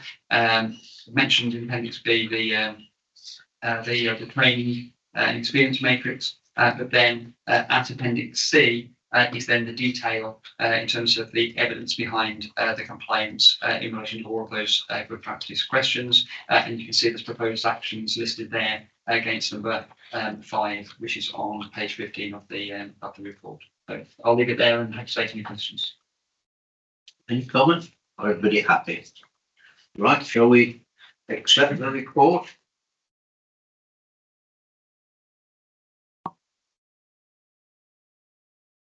Yeah. Internal audit charter, item 11. Barry, you're going to introduce this, I think. Thank you, Chair. Yeah, just a very brief introduction on this one. So the internal audit team works to a charter which complies with the public sector internal audit standards as they are applied in the UK. That's based on the international standards. The charter is reviewed and considered by the audit committee on an annual basis, and I can confirm there are no significant changes to it. The Internal Audit Charter refers to the nature and assurance services provided to the council, organisational independence, individual objectivity, impairment to independence or objectivity, proficiency and due professional care, continuing professional development, and the quality assurance and improvement programme, internal and external. And what I mean by that is we do an annual self-assessment, and then every 5 years we have an independent external assessment undertaken of internal audits activity. The Institute of Internal Auditors completed a consultation on the current standards in early 2023, and we will advise the committee of any changes to the standards and how these will be implemented at Shropshire Council, including any necessary changes that we'll make to the Internal Audit Charter as a result. It's envisaged that will probably be late 2023 or very early in 2024. So the Public Sector Internal Audit Standard 1000 requires purpose, authority and responsibility to be defined within an audit charter.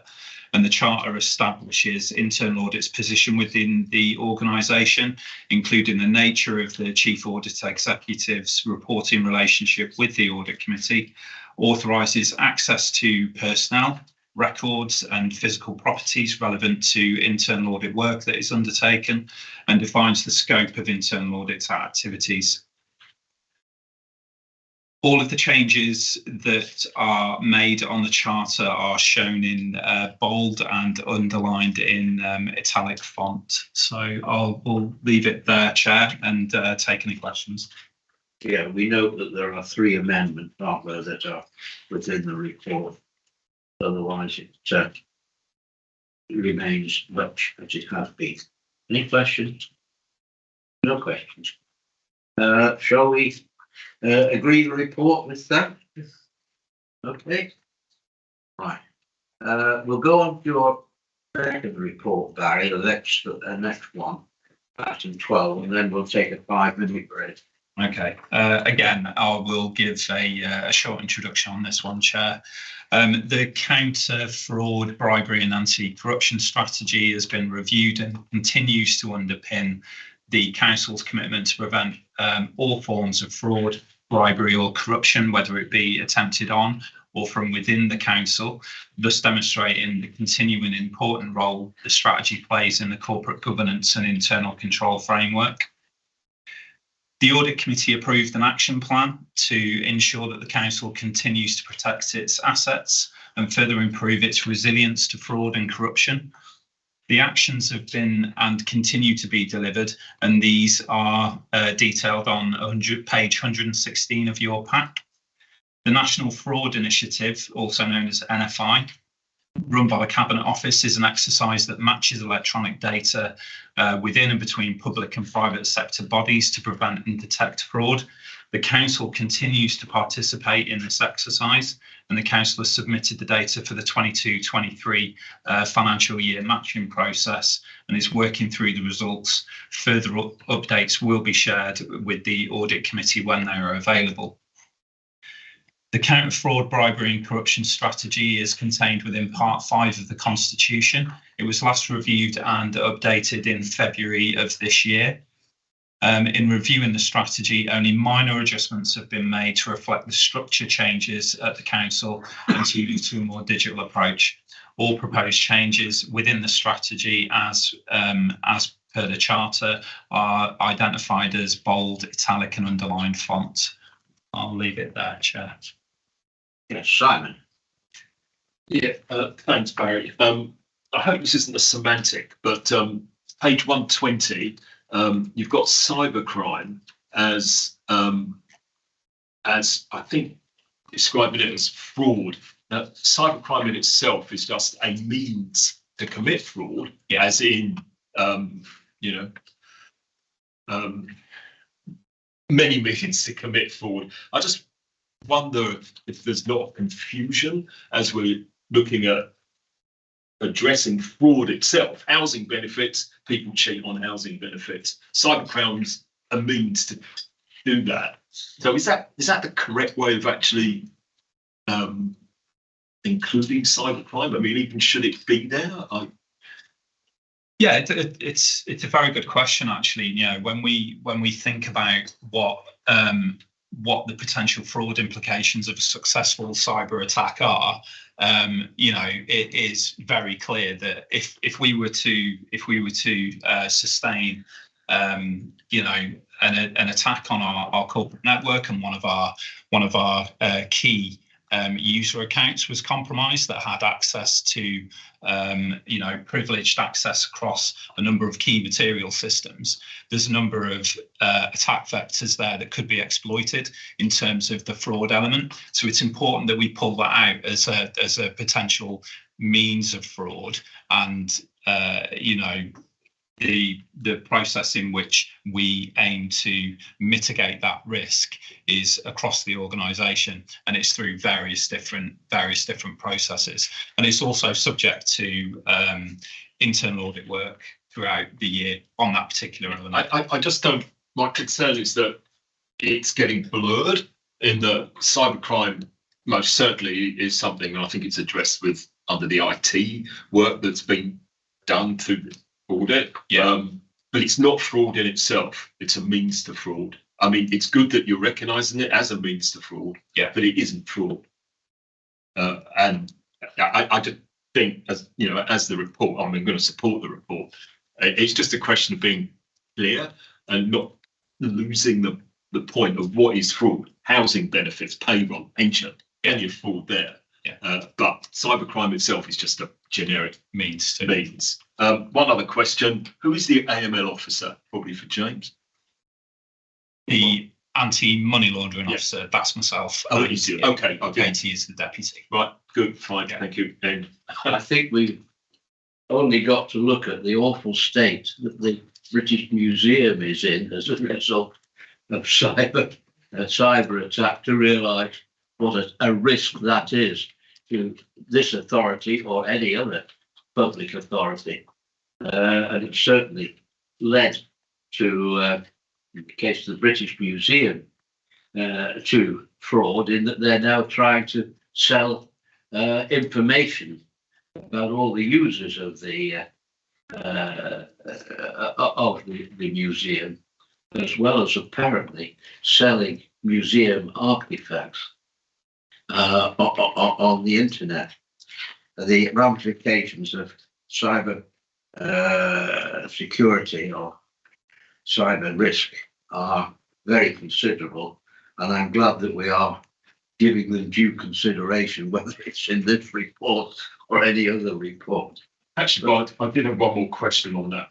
What I don't see here is planning applications. I mean, you regularly read in, well, regularly, I try not to read it in social media. You know, there's been a brown envelope passed for a planning application. I just wondered if you would have seen bribery we're talking about, because that's what this report's about, with fraud and bribery. Whether planning, the whole planning process should somehow be included in that. Side housing benefits. I mean, from an internal audit perspective, we include counter fraud controls within the audit programs that we undertake. So, say for example, in that scenario where we would audit that process, we would assess those controls as part of that process. It's not something that I've seen personally. I'd say it's a risk that we would consider, but it comes back a little bit to the discussion we were having about risk management, about the impact and the likelihood. So our internal risk assessment is there are controls in place that are operating effectively, which reduces the likelihood bribery, but the impact might be higher. Yeah, it's good to hear that.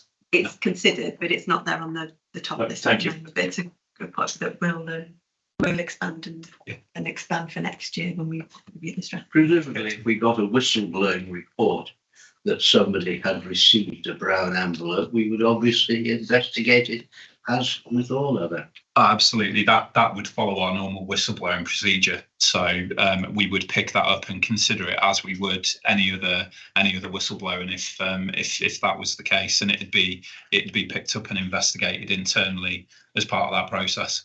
And then be reported back to you through that fraud report. So you'd be aware if any of those cases were being reported and investigated. Right. So shall we receive the report? Note and receive the report. Agreed? Right, we will now take a 5-minute break and return in 5 minutes, so really 1:45. Are we on?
Okay? Yeah.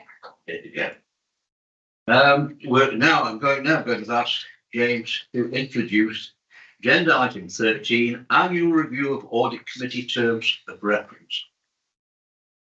Thanks, Chair. So, very quick introduction. Every year we review the audit committee terms of reference. This is best practice to ensure that they are terms of reference are appropriate and fit for purpose. The actual terms of reference are attached to Appendix A, and any changes that have been identified are in bold, italic, and underlined. So the first challenge for the audit committee is to spot the changes that are within it. There's only one, which is just around the reference to the changing job titles for Barry Hanson's role.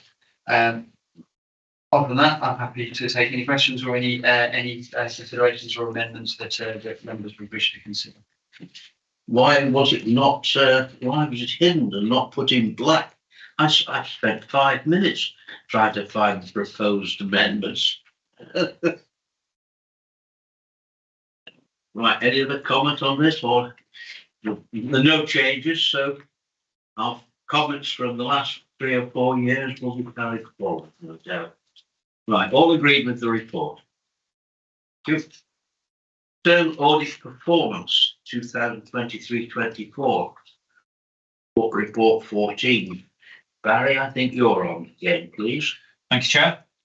Yes, this is page 153 to 172 of your pack, and it provides audit committee members with an update on work undertaken by internal audit in the 2 months in the September audit committee. 50% of the revised plan has been completed, which you can see detailed within Appendix A, Table 1. And this is in line with previous delivery records of 42% in 22-23 and 56% in 21-22 respectively. The team are on track to deliver a minimum of 90% of the revised audit plan by the 31st of March 2024. In total, 9 final reports have been issued in the period from the 4th of September to the 20th of October 2023. All are listed with their assurance ratings and are broken down by service area at paragraph 8.5. The year-to-date position is shown at Appendix A, Table 2. I'd also advise members that there are 6 reports currently at draft stage that we're awaiting management responses on, and they will be included within the next full internal audit performance report.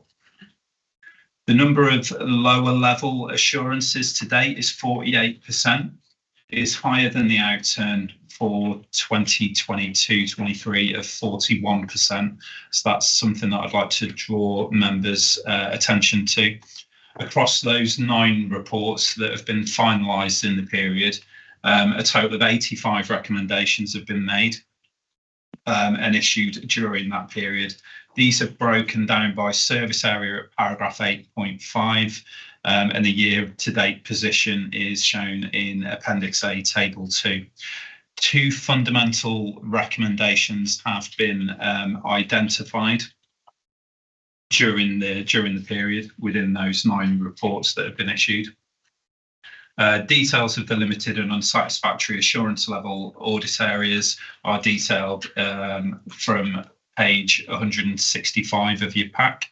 And I would also like to point out that 4 of those areas audited have also been audited in the past and received either limited or unsatisfactory assurance.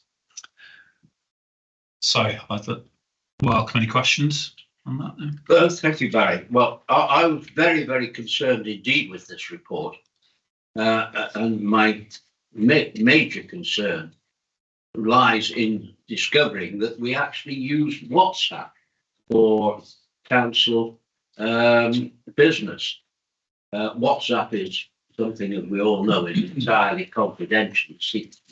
Nobody outside those who are using it knows what on earth's being said on WhatsApp. And I find it very alarming to hear that WhatsApp is being used. And I wonder on what scale this is happening and how it came to be introduced.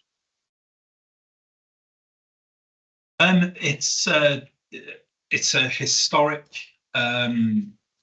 thing that the use of WhatsApp has been implemented on corporate devices, and it's very much been as a last resort to other communication methods that are available within the council on the corporate network. It was obviously recognised as part of the internal audit planning process for 23-24, hence the reason why it was included within the audit plan for 23-24. And, you know, personally, from an information governance perspective, I welcome the report. And what I can confirm at this stage is the Corporate Information Governance Group, IGLU, is due to sit on Monday, and WhatsApp forms part of that agenda. So senior leaders charged with information governance and the delivery of sound information governance across the organisation sit on that group. In fact, James, our senior information risk owner, CIRO, is chair of that group, and we recognise the issues that have been raised within the audit report in relation to the use of WhatsApp, and the approach is that it will be considered within the IGLU group on Monday next week, and further work will be undertaken to understand just how and why WhatsApp is currently being used, and where there are suitable alternatives that are available from within the organisation currently, then those will be used on a needs basis. Thank you, Barry. Can I ask Grant if he's aware of how widely the WhatsApp is used in other authorities? Sorry, Grant. I have to say, I'm not aware. I don't have any information at all around the use of WhatsApp in other authorities. I think yours is the first report I've seen that's actually identified it as a corporate one. I would assume there might be other people who have set it up locally. I don't know, to be honest. So. Yes, Simon. Yeah, so moving on from WhatsApp, if that's okay, Chair. Page 153. It's the number of days, it's in the exec summary, that you're planning now. Is it 1,228, which is down for next year, I think that is, which is down from this year. I'm just wondering, I think that's down from the year before and the year before that. I mean, so what I'm getting a sense of here is that there's fewer and fewer days that you have available to do your work. At what stage does it become, well, strategically a problem? A risk, indeed. It is a risk. It is a risk. How low can you go? How low can we go? We're at our minimum as it stands in terms of our resource. We recognise that we are carrying vacancies within the team. We've got processes in place where we're working through that, and we're due to go out for another recruitment round to address that particular issue. It is a concern, yeah, but it's one that's recognised. It's one that we've got a plan in place to deal with. Yeah, I just think maybe we should have minuted, for your sake and for the sake of the audit committee, that. What are you planning? Call it 1,250, let's say, days. Really is something. If you look like you cannot get that, you've really got to raise that, because you can't go any further and still be effective. That's fair. Yeah. Just to reassure you that, you know, back to the risks, so it's a high risk on our operational risk register. It's a conversation we regularly have with James, as a section 151 officer. We still have the posts, so if we had the people, we still have the funding for those posts. We just haven't been able to recruit. So as Barry said, we've got a plan in place at the moment where we're looking at changing our recruitment offer and how we can make it more attractive to external applicants, changing slightly the structure of the team to increase capacity to have a trainee role to grow our own, because that's where we've had no success in the past. So we're exploring all the options available to us at the moment to improve that position. Jim, I gather you want to come in. Yeah, mine was the same point about the reduction in the number of audit days, and I think it might be helpful on that chart if we could show an historical trend, so we can all see the significance and the magnitude of the decline. Because I think, as everybody agrees, it's quite a risk that. We can do that.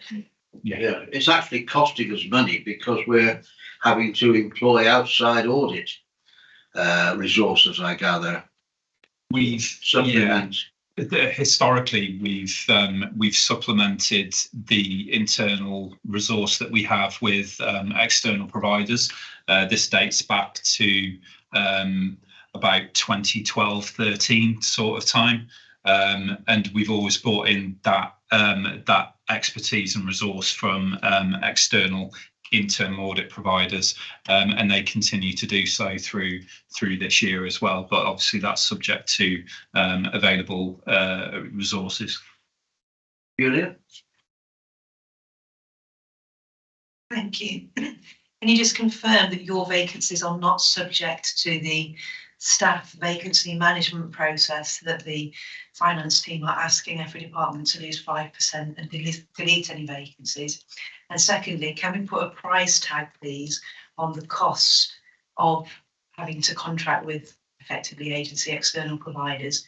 Because for social workers, understanding, for example, this year we've overspent by £1.6 million on agency social workers, and last year that was 1.3. That's money that's going to an agency. It's a waste of money. So if we can put a price tag on it, it helps teams like Office of the Chief Exec, people like Billy Webster, who would be able to use that information to drive forward the recruitment. Yeah. And there may be some, market force uplifts or additional resource that could help your team if you're able to put an economic price on the cost of not doing it. I think all this discussion takes place in the context of a nationwide shortage of auditors, not only in local government, but even in the commercial world. And there are simply not enough auditors to go round. Julia? I've heard exactly the same argument about social workers, and I'm sure that in the private sector, there's a tried and tested resolution to when you can't find enough people to do a job. It's a very simple solution to that. You pay them more money. Absolutely. And then they come along. So if we can put a price tag on having to bring in external providers, the council can see for half of that additional cost, we could expand the team. I think we're to a degree limited by local government rules in these matters. James? So yeah, just a couple of things in relation to that. So there was reference made to the 5% vacancy factor, which applies to all parts of the organisation. So there aren't exemptions in relation to that. But as has been pointed out on a number of occasions, that is managed on the basis of turnover levels that are expected within the organisation, and the Resources Directorate has met its 5% vacancy turnover factor this year. So there is no implications or impacts in relation to that. So just assure the committee there's no implications in relation to that, in relation to the internal audit team. Secondly, there are shortages in relation to auditors, and that does extend into the private sector, and Grant Thornton and KPMG, Pricewaterhouse, all of these areas that are doing audits within the nationally for local authorities are talking about and demonstrating the fact that it is a difficulty in actually being able to manage the workloads that are there because of a shortage of resource in relation to that. And third point, which I think is really important one to make, is the use of external internal auditors, if that makes sense, is something that we have done for a number of years. It is not purely because we are unable to attract auditors into the team. There is a clearly defined benefit in bringing in a completely independent external resource to look at certain parts of the organisation or certain particular audits. So, for example, if you have a specialised resource within the internal audit team that reviews a piece of work every year or every couple of years, it's the same individual doing that, there is a benefit in bringing in an external internal auditor to undertake that audit, so that there is an additional level of independence. So regardless of the position within the internal audit team in terms of recruitment, there will always be a best practice need for using external auditors as part of that. That's a clearly and well-defined process that we follow.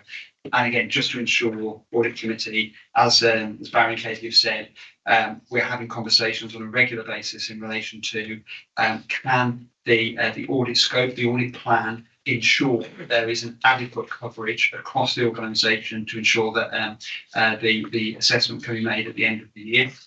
For this reason, I am sent copies and we discuss and review the audit plan, removing days in and out of individual audits so that we can ensure that we get the right coverage across the authority and the right coverage across the organisation as a whole. So just to give assurance that we are continually managing that. Take the point that we are pretty much at our minimum level.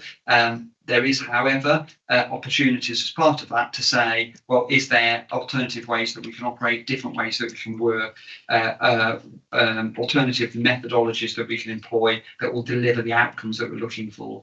Just doing more and more days and increasing the scope of the audits is not necessarily the best way of getting that overall assurance for the organisation. So we're open to looking at new and different ways in which we can achieve that outcome. So it won't just be a case of there are 3 vacancies, so let's recruit to those 3 vacancies. We're constantly asking, or that wasn't the actual number of vacancies, that's just an example, sorry. But what we are doing is saying, okay, well, how can we ensure that the audit function is delivering what it needs to deliver in terms of an outcome?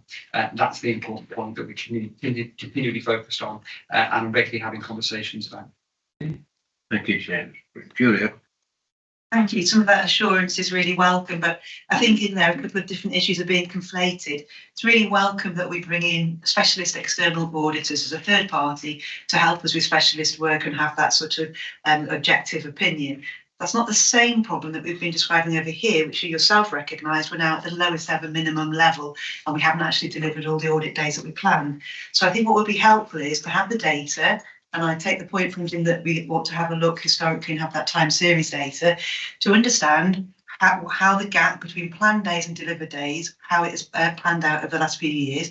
Within that, if you would like, James, we could separate out which of those were then delivered by specialists and which were generic day-to-day business as usual, for us to understand the growing gap in business as usual planned audit internally. The other thing I'd like in that report, please, is the differential cost between a day's work of an internal employee compared to a day's cost of the external, so that we can understand what is the difference to this authority that is short of money. Finally, I'm really pleased to hear that the reason that the current team are not expected to make staff cut efficiencies this year is because the global department has achieved its 5%. But you were very clear they have no exemption.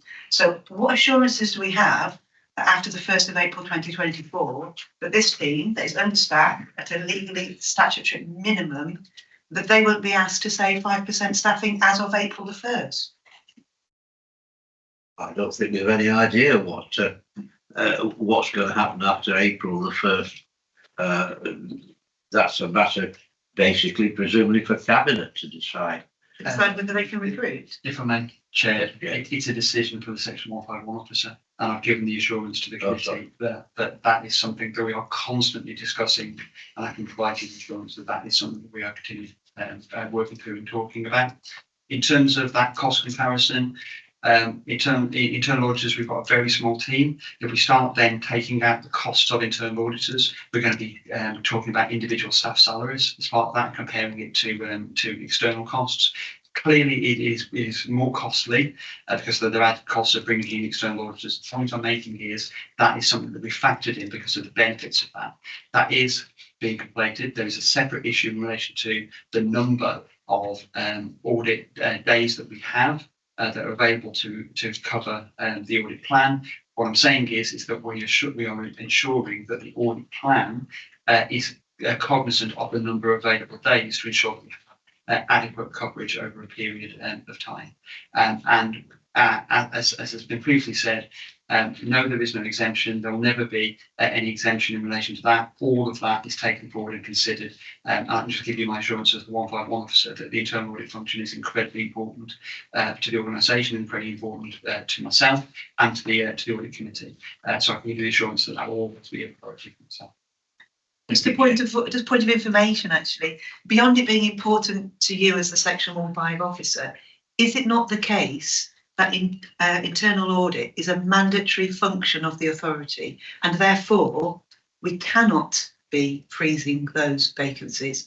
I understand 5% vacancy must come from discretionary tasks, but if that team is mandatory, then their role should be protected. Can you confirm, please? Is the audit team mandatory or discretionary? And if it's mandatory, are they not exempt from further reduction in staff? This is really nugatory, because with so many vacancies in the audit team, that 5% reduction doesn't make a blind bit of difference, because we're already way below that in terms of the percentage of staff we have. But it's legally significant to understand whether they're protected or not. If you want, Chair, I can just give a quick answer in relation to that. Yeah. Which is to say that clearly the requirement for an internal audit function is a responsibility provided specifically within the role of the Section 151 officer, and it is there with the discussion and agreement of the audit committee that we assess that and set that. So there is absolutely nothing mandatory about the current establishment within the internal audit dealing with this establishment for internal audit. If that grows or reduces, that is a discussion to be had. There is nothing mandatory about the particular post that we have, and there is no therefore exemption around protection of those. So you could delete the entire team if you wanted to. Have no. I think we covered this adequately, Julie. Roger. Thank you, Chairman. Thank you, Chairman. Surely the audit committee can make a recommendation that if the organisation wishes to reduce the number of posts more, this audit committee should be informed. Well, I think we would be, surely. We have a statutory complement of about 11, Barry? In terms of the number of people occupying that complement, several of them are on half 2 days a week, 4 days a week, and so on. As an aspect of this, I've been aware of this as chair, but well, for as long as I've been chair, because I can't remember a time when we were ever fully staffed up to complement. But I have stressed at all times that whatever audits we are able to do, there should be no reduction in the thoroughness of those audits. It's no good pursuing more audits, trying to complete a higher percentage of the audits we wish to do if we're reducing the standard of auditing that we do. So whatever we do, obviously, Barry will try and prioritise, Katie will try and prioritise the most important audits, and it is absolutely, they have a mandate to, under no circumstance, diminish the quality of those audits. Sorry, Nigel, what's the word? Yes, page 161, which is the trends in internal audit opinions. I just wanted it back to bring back to what I think we're meant to be talking about. And so when you look at the trends for this year, or rather what occurred 23, 24, as opposed to other years, it was explained to us that the fact that that there's only 5% rated as good and 20% rated as unsatisfactory, that actually shows that the audit team, when they originally sat down and looked at what they needed to audit, they were choosing the right thing. They weren't choosing things that wouldn't it be nice to do that. So let's go and find some good practice, because that's the minimum. They've actually focused and looked at where they can add the most value.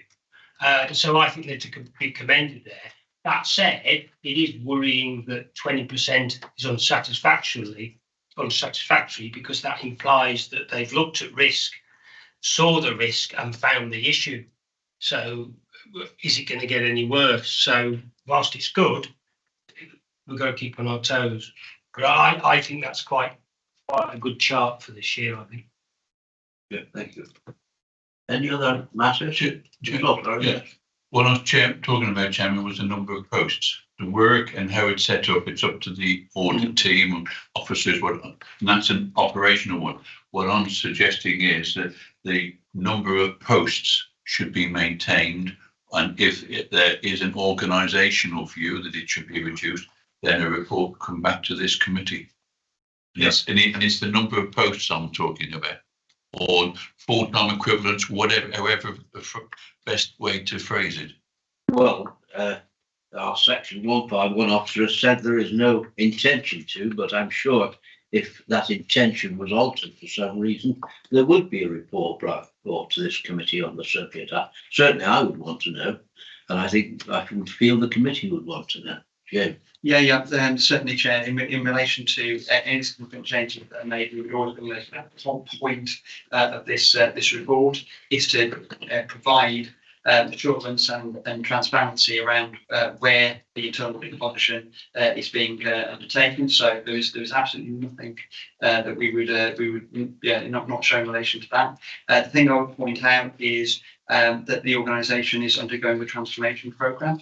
That in itself means that there is internal audit resource that needs to review that transformation programme. There is then the potential for the transformation to impact on the internal audit team itself. And then there's the third part, which is a transformed organisation that may look completely different in 2, 3, 4, 5 years' time, may require a completely different internal audit requirement as part of that. My assurance that I can give you is that the audit committee will be fully informed of that as we work our way through that process. Thank you, Jim. Provide that assurance. Right, shall we endorse the report and its conclusions? Agreed? Thank you. Move on now to item 15, second line assurance statement of accounts. Starts on page 173, and contrary to what it actually says in my agenda, I think it ends on page 294. So, okay. Just on the previous report, before we move on to the next one, on the sorry, Chair. There were two questions contained within the report, one on page 159 of your pack, and one on page 160. So the first question is, do members wish to receive any updates from managers in relation to limited or unsatisfactory assurance opinions? And the second is, do members wish to receive any updates from managers regarding the fundamental recommendation? Well, two of the unsatisfactory are actually reported on in the second part of the agenda. And I think that's the Montague Evans contract management and the highways major contracts. There is a report. There are reports in the confidential section of the agenda on those. So those two presumably will be covered. So I think you're talking, to be clear, are you talking about just this report, or are you talking about going forward on all unsatisfactories? It's the new ones identified in this report. So Brian, we've got Montague Evans, we're reporting, and then the service area is coming to do their own report they've requested from the exempt. So I assumed it was going forward. The report in the exempt session on the highways of the major contracts is our information to you about that contract, but because of its commercial nature, it's in the I understand. Exempt session. The ones we're asking about is on page 165 through to 166. There's a list, but there's 2 additional unsatisfactory audit and 4 limiteds. It's whether, as a committee, you want any management assurance on those areas to come back to a future committee. Is that the grid in 8.5? I've just got to get back up to it. Yeah, so it's the any of the limited and unsatisfactory or ones with fundamental recommendations there, whether you want any further management assurance on those. Well, presumably things like the disposal of IT equipment, IT contract management will come through to us as routine reports anyway, will it not? Can I ask a question? Forgive me, I'm just a substitute, so I'm not aware of the background. But the one at the top, which is limited private water supplies, is that to do with contamination of the water, or is it some other issue? It's the inspection of private water supplies. We've got a statutory duty to inspect them on a cyclical basis. Well, no doubt if members do want a specific report, they will let you know, and it will be done accordingly. It's, I don't think we've any specific requests at the moment. So, on to the approval of the council's audited statement of account. This is item 15. I think you're going to introduce this, James. Yeah, so if I could, Chair, I think what may be helpful, because obviously this is the audit statement of accounts for 21-22, and then the second item in relation to 22-23, but then there were the two papers in relation to the audit finding reports at 17 and 18 for the 2 years. So if it would be helpful, because we've already gone through the 21-22 statement of accounts for a number of times at audit committee, rather than spending time introducing that and going through that, that's there for information. And what I would request is that we also bring item 17 in at this point as well, which would allow Grant then to run through the audit findings report for that financial year and to give an update in relation to where we are with that, and then we can take the two papers together in terms of recommendations. Is that okay? Yes, so you're suggesting we turn to report 17 and take the two papers together. So 15 and 17 together, that's correct, Chair. Okay, being sensible. So are you still going to introduce them? So there's the statement of accounts. There's my introduction. There's no major changes to it, but Grant will run through what changes there are and what the findings are. If that's the easier and more efficient way of doing it. If you say it is, I'm sure you're right, James. So Grant, we've been waiting very patiently, and we're glad to have you and Mary now advising us. All flashing green on my microphone. So sorry. Okay. So I'm actually going to pass over to Mary to walk you through them, because she's done the team's all detailed work. But I suppose just as background for 21-22, you've already had an audit findings report. What we're bringing here is our proposed final audit findings report. So on this one, we will just highlight changes to what we brought in the past. We're not going to go through it in detail. And then on 22-23, we're going through more detail about where we are on the 22-23 audit. So what I'll do is pass over to Mary now to take you through 21-22 updated audit findings report. Right, Mary. Thank you, Chair. Thanks, Grant. Grant stole a little bit of my thunder in the first part. So, yeah, I will take you through the report at a summary level and just try and pull out the key points for you. So as it says on page 3 to the report, this has been to committee before in November last year, and an update report as part of the 2021 and 21-22, which was in February this year. So this does draw together our findings for the full year.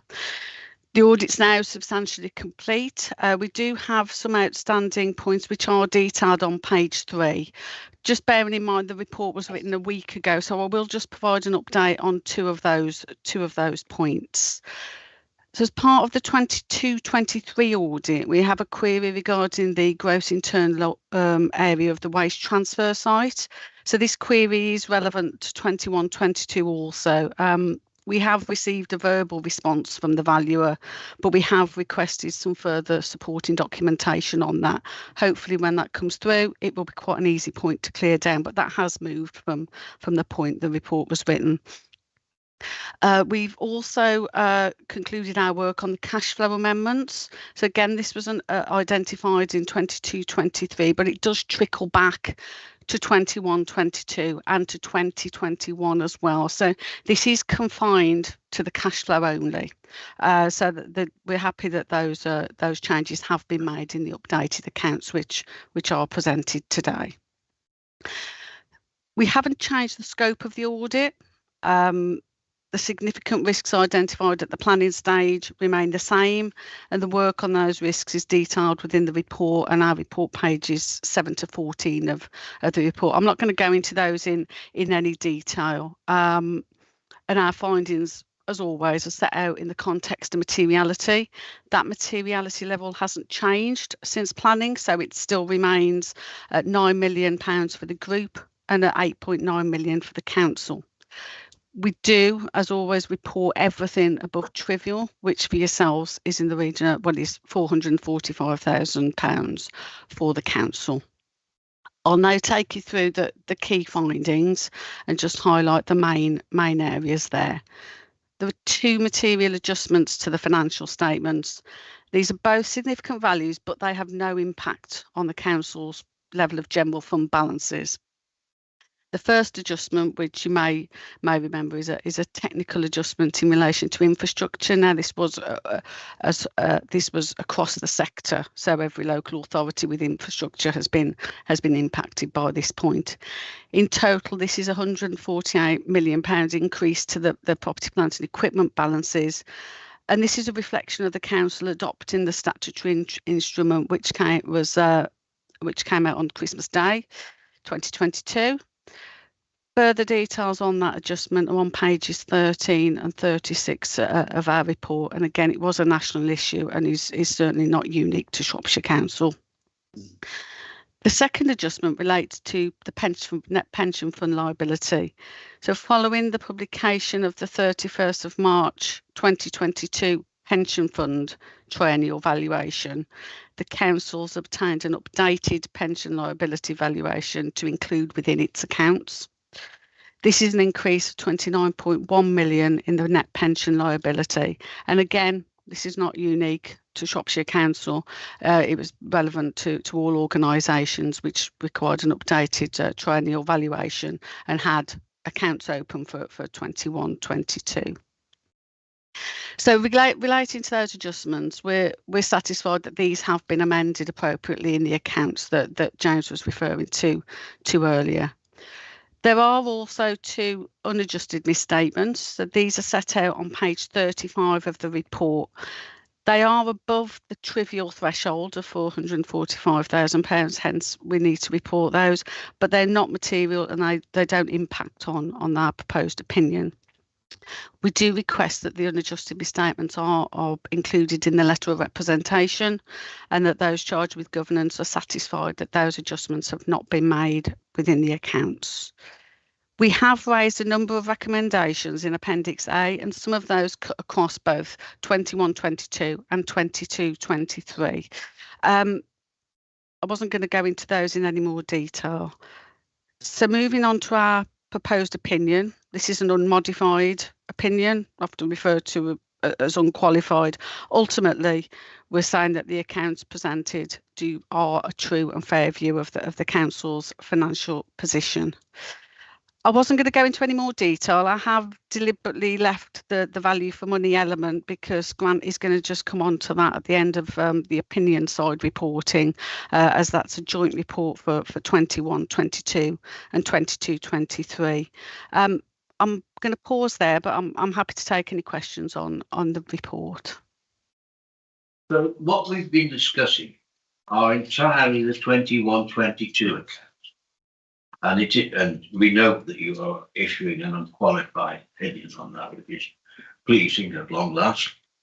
Any questions on these reports? Roger? Right. Thank you, Chairman.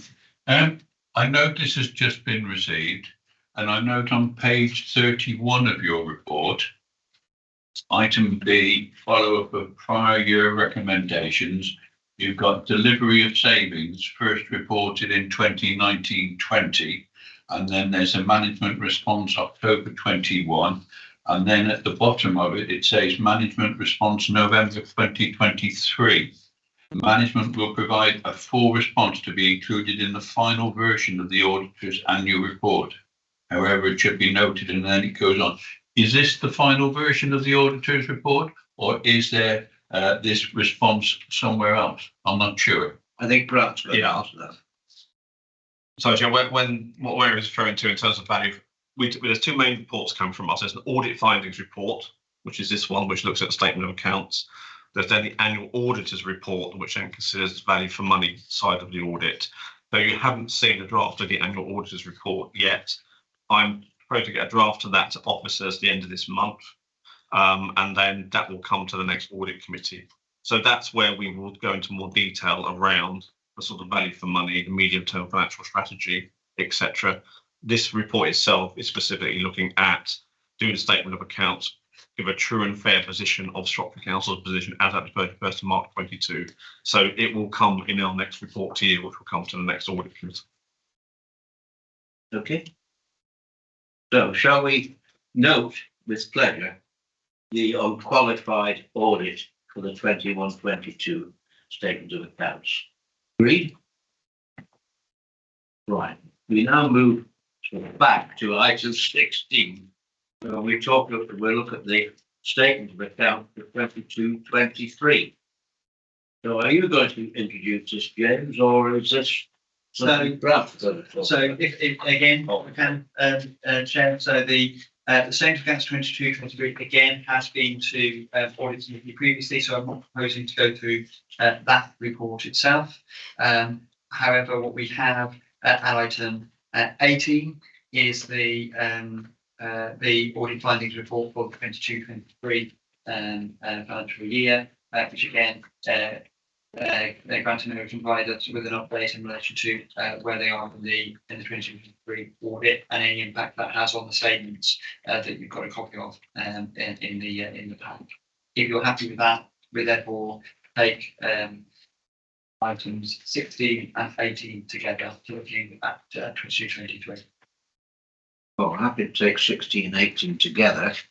And we also note 18 external audit, Shropshire Council audit, IT 22-23. Yeah, so the same as we've just done, but now 22-23. Yeah, okay, fine. And we note that that Grant Thorntons are intending to provide an unqualified audit again, which is pleasing. Before I just go over to Grant, I suppose I should just make sure that in terms of the reports that we've just agreed in relation to 16, the statement of accounts, and the report at 17, the statement of accounts for the report 15, 21, 22, and the report 16, 22, 23. That's where the recommendations are, which provide for that you endorse the accounts. That agree that I can make minor adjustments to the accounts should any further work be required, and that yourself, Brian, and myself will sign off the letter of representation which has been referred to. So I just want to make sure that the committee was clear that that's what they were agreeing in terms of the recommendations, that each of these two sets of papers we're seeing twice. Yes, sir. I think I've probably made it more confusing, but I'm trying my best, Chair. Yeah, it's unfortunate that we're having to look at 2 years accounts together rather than looking at them normally year by year by year, and it's not making it the understanding as easy as probably it should be. But I think the committee understand the point you make, that we have to sign a letter of representation in relation separately for each set of accounts, and are happy to approve that. So now over to Grant, or is it Mary again? It's going to be Mary taking through the detail, and then I'll try and, this is what James is, I'll try and bring it together at the end about where we are. And just to reiterate, I agree with James. What we're asking the committee to do is both audits are substantially complete. We're not anticipating any significant change to the statement of accounts. Therefore, I think it's delegated authority to yourself and James that as long as nothing material comes out, and we're not expecting that we can then progress. We can then not put that, have to have another committee, I suppose, to formally sign the opinions. So that's really well. That's standard practice. Every year that James gets authority to deal with dot the i's and cross the t's. But I now let Mary take you through. Well, Chairman, can I ask a general question? And I'm not sure which one it would be on. There were 2 queries on the account. I don't know which year it was, which was still outstanding. So will those be answered in February, or are they in court? I didn't pick it up in any. I can. There are 2 objections to the accounts. They actually came from 2021. Okay. So we've answered one of them, and we brought that to the last audit committee. The second one is still in progress. And hopefully that one will come to the February audit committee as well. The response to that, or the settlement of that matter. Yes, I'm hoping that we'll be able to respond to the objector, and then we will bring a summary of what that response was. Mary. Sorry, Simon. Yeah, so Grant, does that mean, and thank you for that, Roger, because that was in my mind as well.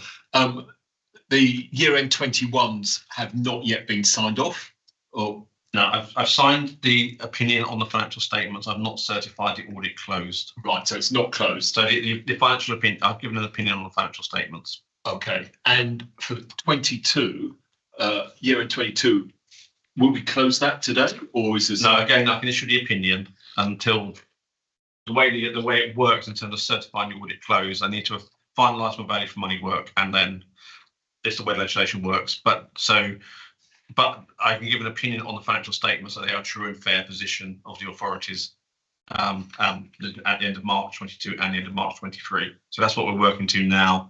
And then in February, I will certify all the audits closed, and then you'll be in the 23-24 audit year. All right, so we're looking.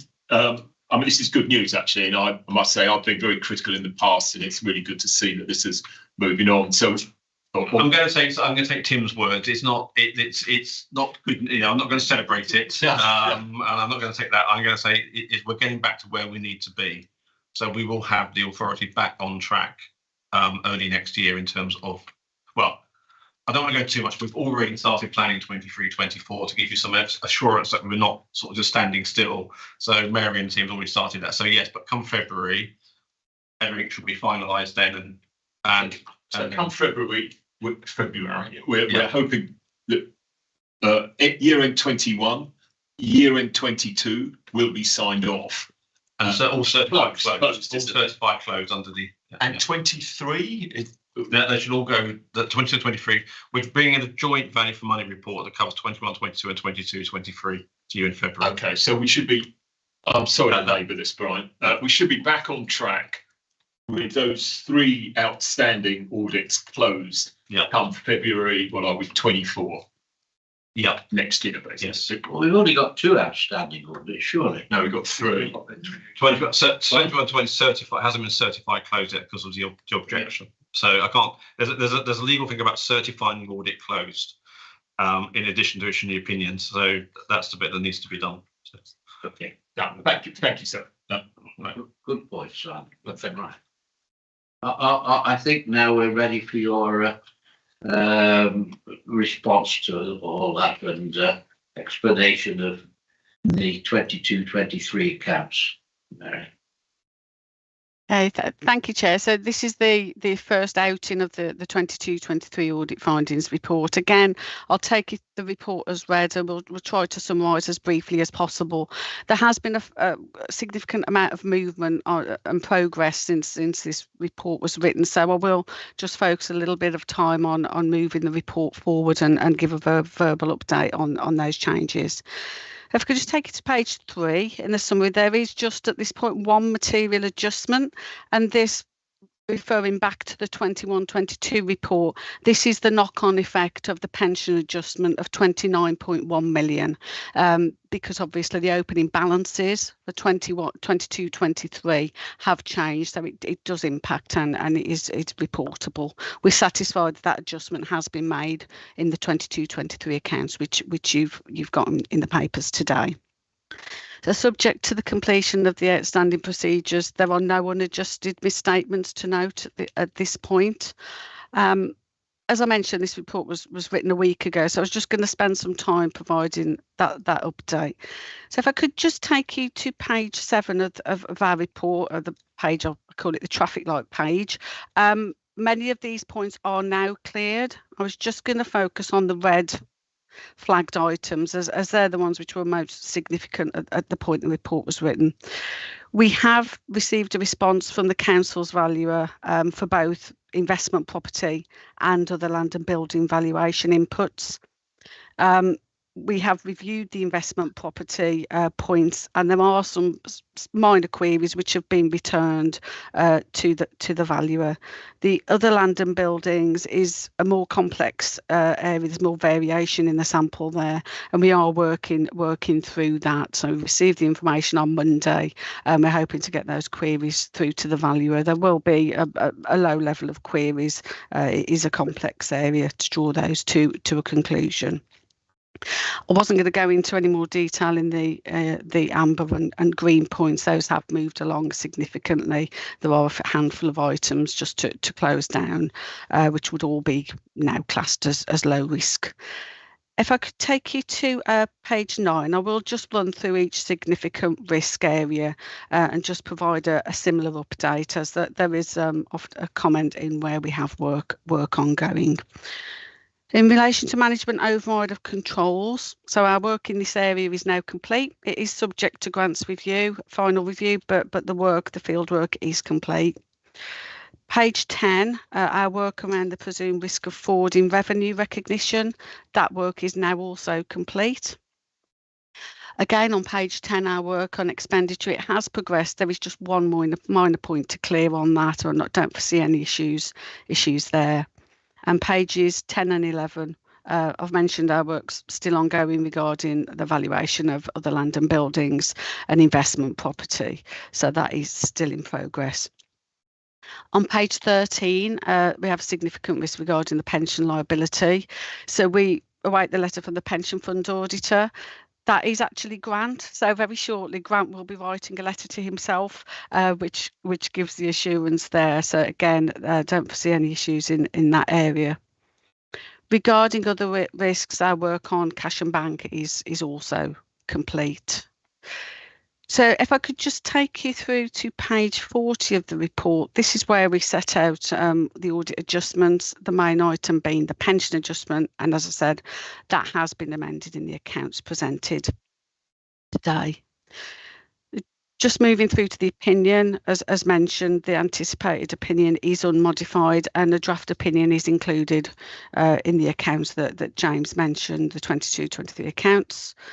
And really, we'd just like to pass on our thanks to the central finance team in particular. I mean, it's a very busy time for them with budget setting, and they've really have pushed some queries through with the support of for other departments as well. So I was just going to stop there and welcome any questions or hand over to Grant in relation to the auditor's annual report, which covers the VFM element.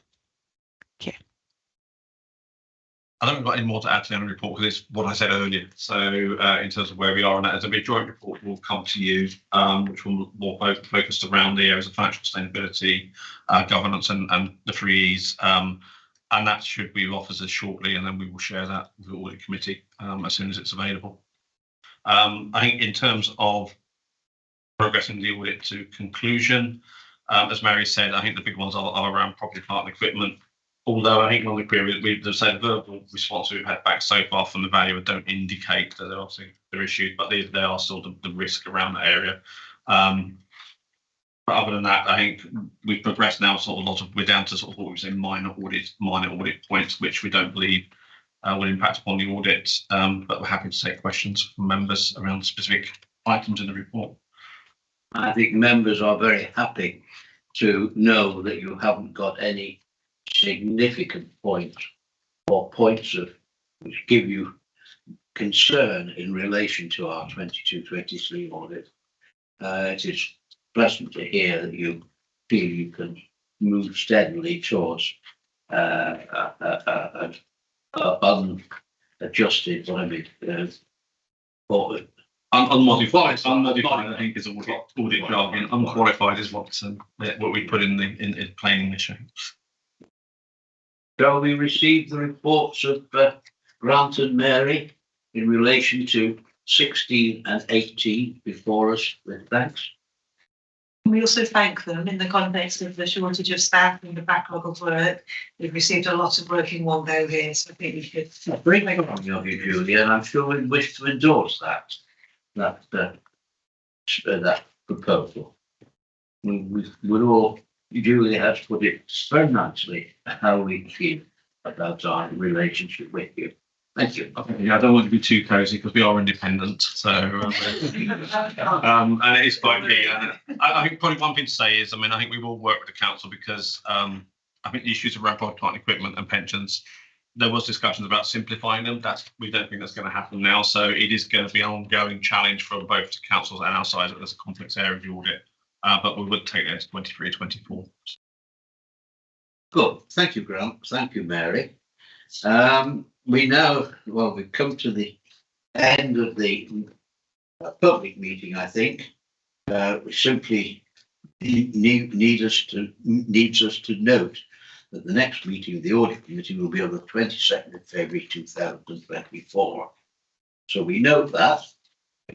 And now we come to item 20, to resolve that in accordance with the provisions of Schedule 12A of the Local Government Act 1972, Section 5, of the Local Authorities Executive Arrangement, meetings and access to information, England, 3 sets of brackets together, regulations and paragraphs 2, 3 and 7 of the Council access to information for public and press be excluded during consideration of the following items.